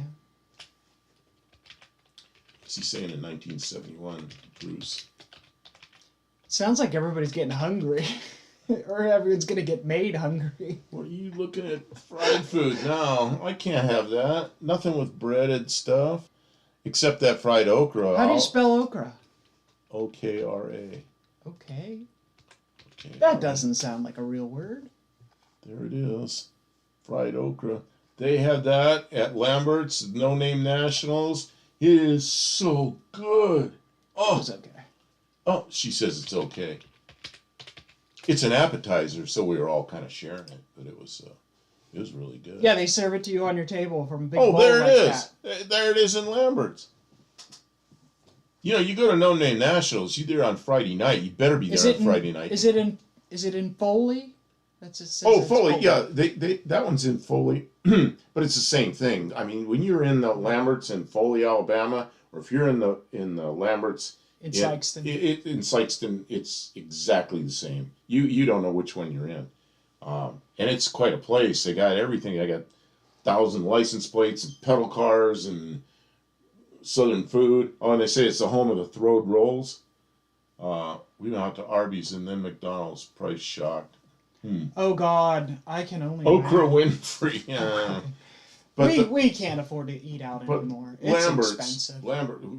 We'll eat out at Lambert's that night. It's the Friday night of when you first get to No Name National. It's a free day because Friday's a free day, and then you have tickets for Saturday and Sunday. So, if any of you haven't ever been there, the Friday afternoon, everybody drives together over to Lambert's, and it's a big restaurant, big. And it's the craziest place you've ever been in. And they have a big parking lot, and they have a big car show right there. So everybody comes over. It's a nice it's a nice line of cars They park. that you can just walk up and down and then go get your food. There's probably, what do you think It's not like there? an all What night you think car there's like show. 40 or 50 cars there? Yeah. Okay. So, but it's everybody that drove to No Name Nationals on Friday. Who has a street car? Right. You don't drive my Mazda 6 in there. Okay. So they park and you walk all around, you look at everything. And then everybody goes inside and you wait in line for everybody, but then you talk to everybody. But it's a really fun. Big place. And it's a fun place. So there's there's plenty of seating. It just takes a long time to like get everybody sat down, and it's dinner time, so it's busy. But so Pawnee Maniac, it's nice. You're not that far. We expect to see you there, Bruce. You're like way up there, but maybe you can show up. Volunteer. Maybe you'll show up. You're not that far away. hope you can. It'd be nice. Danny Boyd, you're like way up north, I think. Yeah, you're like in southwestern Ohio. It's not that far. Maybe you could come down, but I guess you're still working, aren't you? I think you're still working. I don't remember. Buc-ee's. Bucky, isn't that like a truck stop? Bucky's like it's a travel center, but it's enormous and it's big and it's like. Is Bucky's in? Is there a lot of different Bucky's? Yeah. Then there's a lot more of them just recently. Bucky's. It's a truck stop in Georgia. Well, right. Yeah, you can see the first picture shows it to you. Yeah, there. And it's an enormous store, travel store, I guess. I don't know. Dr. Art! Hello! Man, we're running late tonight. I'm glad we are, because some people are stopping in that had not stopped in earlier. Danny Boyd, I work half the week. Okay. Well, maybe you can work the first half of the week so you can go to No Name Nationals in the second half. Dr. R, are you going to be at the No Name Nationals? I watched the plan with the stick figures and everything that Tony had. The stick figures.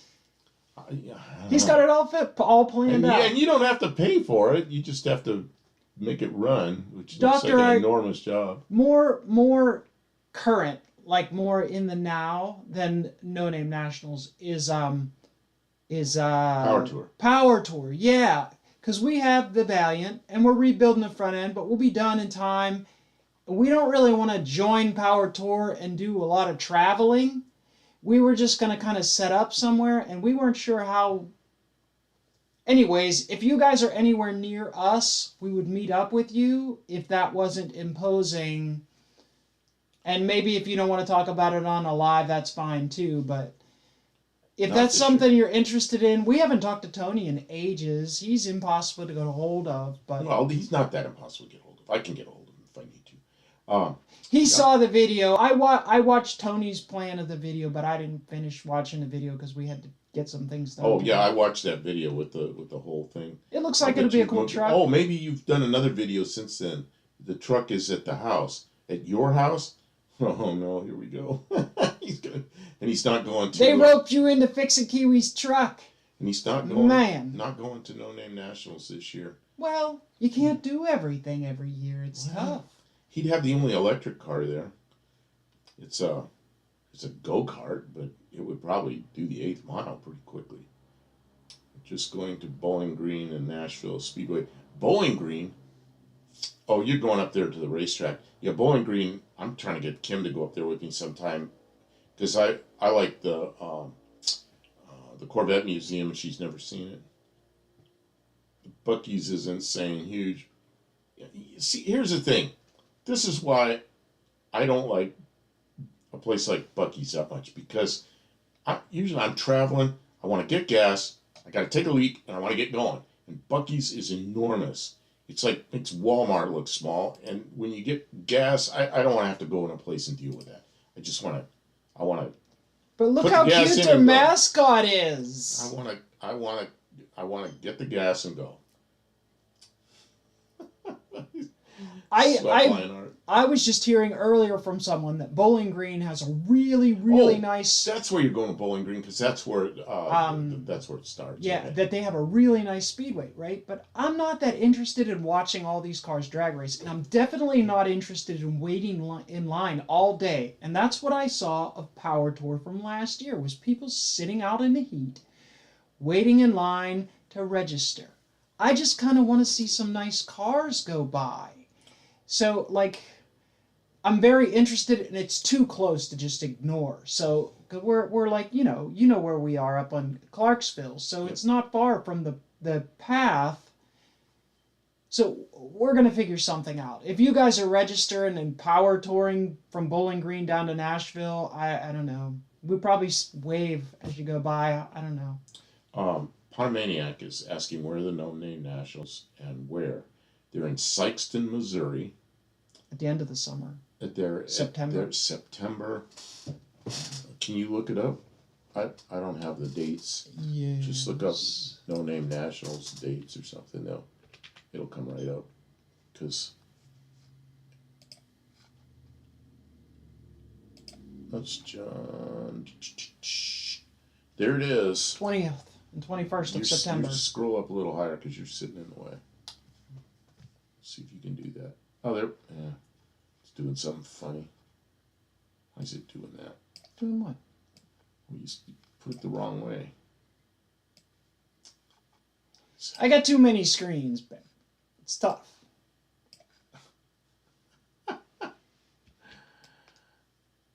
There we go. That's No Name Nationals. 20th, 21st of September. And it is a really fun event. The problem here is we got Dr. Art. Do I remember I Pan toothpaste? Well, yeah, of course. That's all my mother was. Just go to the stop in Lebanon, 10 minutes from the house. What is this? It's like Missouri, end of September, beginning of October. Just go to the stop in Lebanon, 10 minutes from the house. Stop in Lebanon. Oh, okay, I see. Enema. Now it was there was this toothpaste that came in this round thing about the size of an old alarm clock, and it had like some kind of thing that sprayed toothpaste out. That's all my mother would buy, so I kind of grew up with that till I don't know when I started using there was a new toothpaste then that was called what's that stuff I like. I don't know. Some toothpaste that came out, so I started buying that on my own. Yeah, oh, you took it away. Took what away? The dates. Okay. Because they're saying end of September. It's actually 20th and 21st of September. There. Oh, you had it really good up high so you could see it. And then you took it back down. It's Sikeston Dragstep, Sikeston, Missouri. What is that coming up? Don't worry about that. Okay. It's fine. I see stuff flashing on funny. screens that I don't know why. Dr. Art, thank you for showing up. I wanted to chat with you, but clearly we can't do that in the live very easily. You know, we maybe somehow we got to figure out how to get a hold of Dr. Art so we have a phone number or something. Not that I want to talk for great lengths of time, but at least we could text each other or something. And that's, like Tony. Tony gets, I can't even imagine how many calls and texts and stuff he gets. I don't contact Tony unless I have to for something. And then there's a way to do that doesn't go to his phone because he would be, and I really respect that. I probably text him in that way probably once or twice a year because he just can't. He's too busy, And we don't want to step on toes. I respect people that are busy and YouTubers and all that kind of stuff, so I don't get on and talk for hours and that kind of shit. And the same with you, Doctor. If you don't have the time, or it just becomes a thing that you're not interested. We understand. Like you I can don't only know how do to so do much. that, though. But I don't know how to do that. we Oh, I would- know. If you don't mind, us, I'll give you my email. At least we can get a hold of each other that way. That's probably a perfect way. So I'm Buff Del Campo, one word, Buff Del Campo at gmail.com. And I check that probably at least 2 or 3 times a week. So, and anybody else too. Let's see here. Eponomaniac says he'd like to go. Yeah, I mean, it's probably not. You're going to have to drive all the way across Georgia, but there's other people come from Georgia. Um,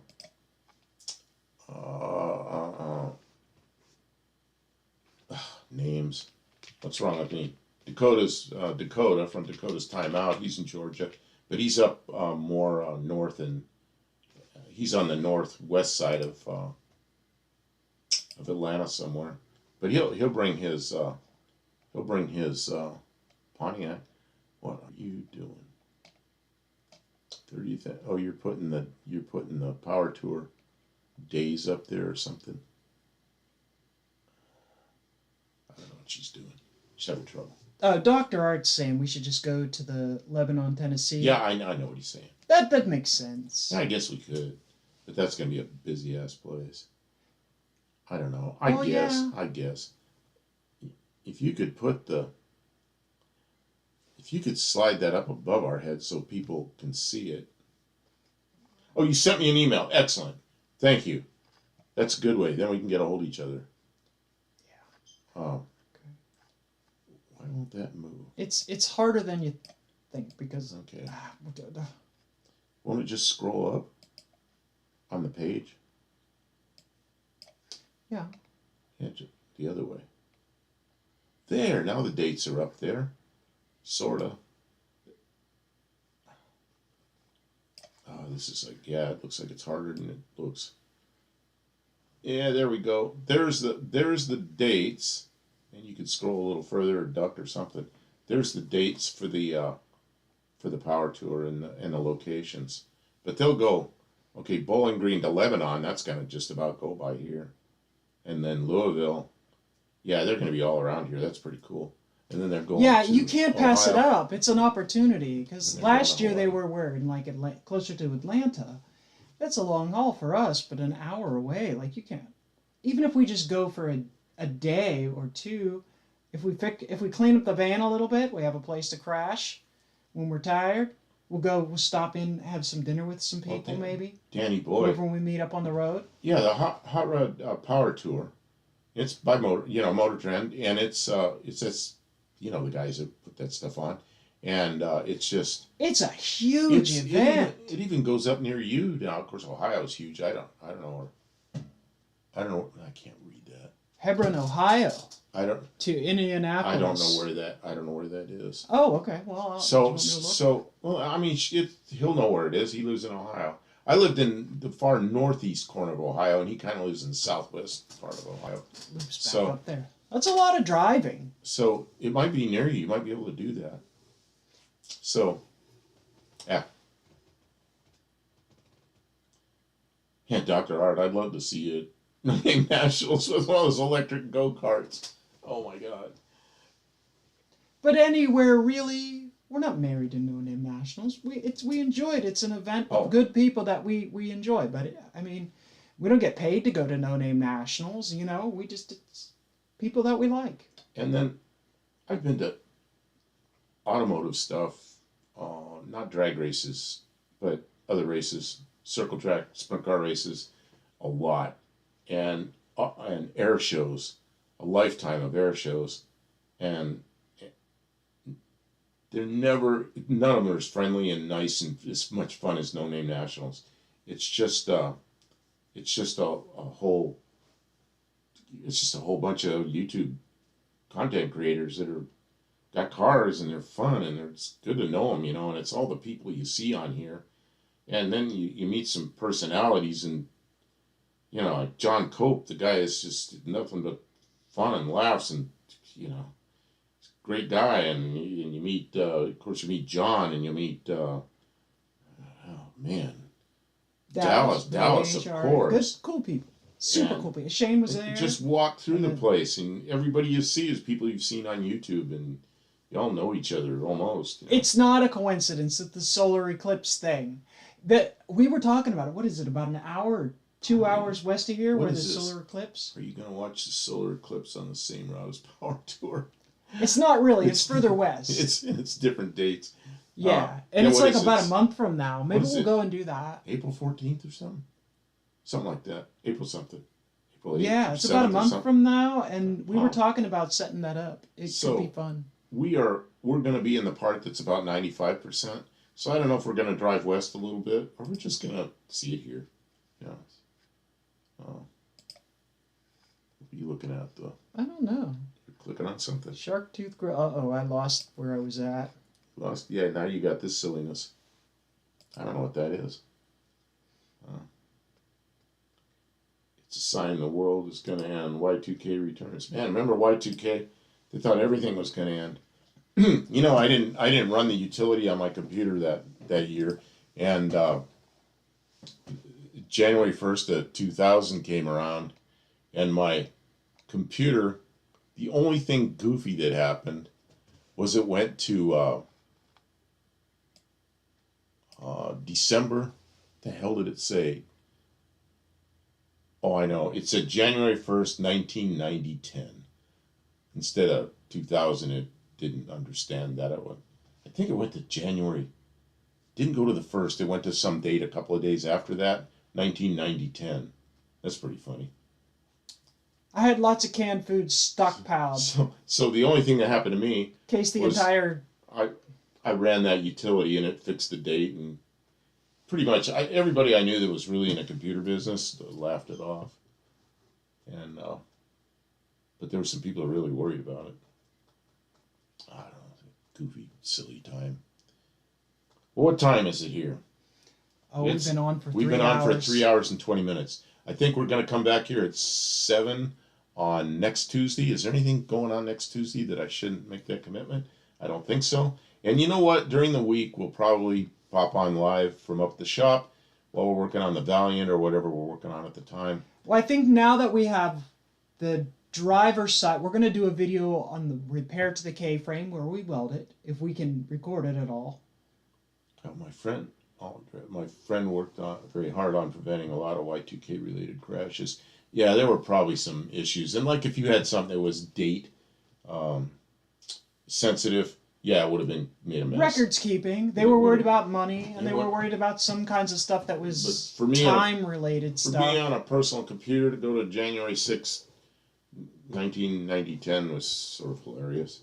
They were worried about like date time kind of things in like aircraft that had to do calculations that they might somehow booger the system, crash the systems while they were trying to use them and stuff like that. So they didn't know what would happen because nobody had thought about it ahead of time. So for a while there, it was a big deal. Okay, Pawnee Maniac. See you later. Give it the onion. That's right. Yeah, give it the onion. That's what she was saying. Give it the onion. Now that we have one side of the Valiant sort of apart and sort of know what we're doing, we might record taking the other side apart because you can kind of do a better job of recording once you actually know how it's going to go. And the weld repair, we'll probably try and document that a little better. You know what? I've got that little like borescope camera. We might be able to get better pictures with the borescope because we can get it in there. I'm gonna have a tough time getting up in there and welding, but I gotta get up in there. I gotta get up in there and get up. I'll do the weld. I'm just gonna sit in the engine compartment and just blast a bead on it. Maybe put a plate. Maybe put a plate on there. So you're not welding to the part that's already fatigued. Let me look up in there and see what we're gonna do. You want to weld. You love doing I'm a welding. welder. He loves welding. She uses this. Me, I'm just like, it's done. She uses stuff that's like a stick on a roll. But will it last another 50 years? What do you call it, crap? Flux core. I guess it works okay. Anyway, Tired of moving stuff. Yeah, Danny, you can only keep old computer for so long. At some point, I know I've lost a lot of nice, like, photographs and stuff like that because they were on computers that like sat and then moved here, didn't get turned on, and they were so outdated. I got all these hard drives that are whatever they are, 2 terabyte or something, and they're full of all my pictures and videos and stuff. But yeah, All of them, and nobody remembered who wrote those programs, and some of them were written, compiled, and then all the source code lost. So they had no idea literally what the programs were going to do when they hit that date. In some cases, so they had to like duplicate the program, run it in an island where it couldn't hurt anything, and pretend that the date had progressed and force it to try and fail. COBOL, I forgot all about this stuff. COBOL, of course, C and C++, all that. I remember. I got the books in here, C++. I was there, Gandalf. Fortran. My first computer. It was 9 centuries ago. My first computer was a little tiny thing in 1979. What the heck was that thing? A Timex Sinclair. Oh man. Yeah, that my friend came out of retirement because of that. Well, I think we got to shut it down. We had enough. Why are we looking at all this stuff? I'm just looking at the Motor Trend channel. Oh, look, it's the Rusty truck. Oh, man, don't get me started on the Cyber Rust. All right, everybody. Don't worry. Y2K, we're going to be all right. Do I TIG weld? I have a TIG welder. I do TIG weld. My eyes aren't as good as they used to be. My left hand's a little shaky. TIG welding, you got to use 2 hands, and you got to really... I got to dig that TIG welder out sometime, practice, but I'm a little bit shaky. I do mostly MIG welding now, and I have a really good MIG welder, so yeah, I'm sure I'll make it. One of these days. We'll see you all next week. We'll put you out a video later on this weekend. Thank you all for coming and chatting or just watching. That's fantastic, and we look forward to doing it again real soon. Take care, and we'll see you soon. Yeah, take care, everybody.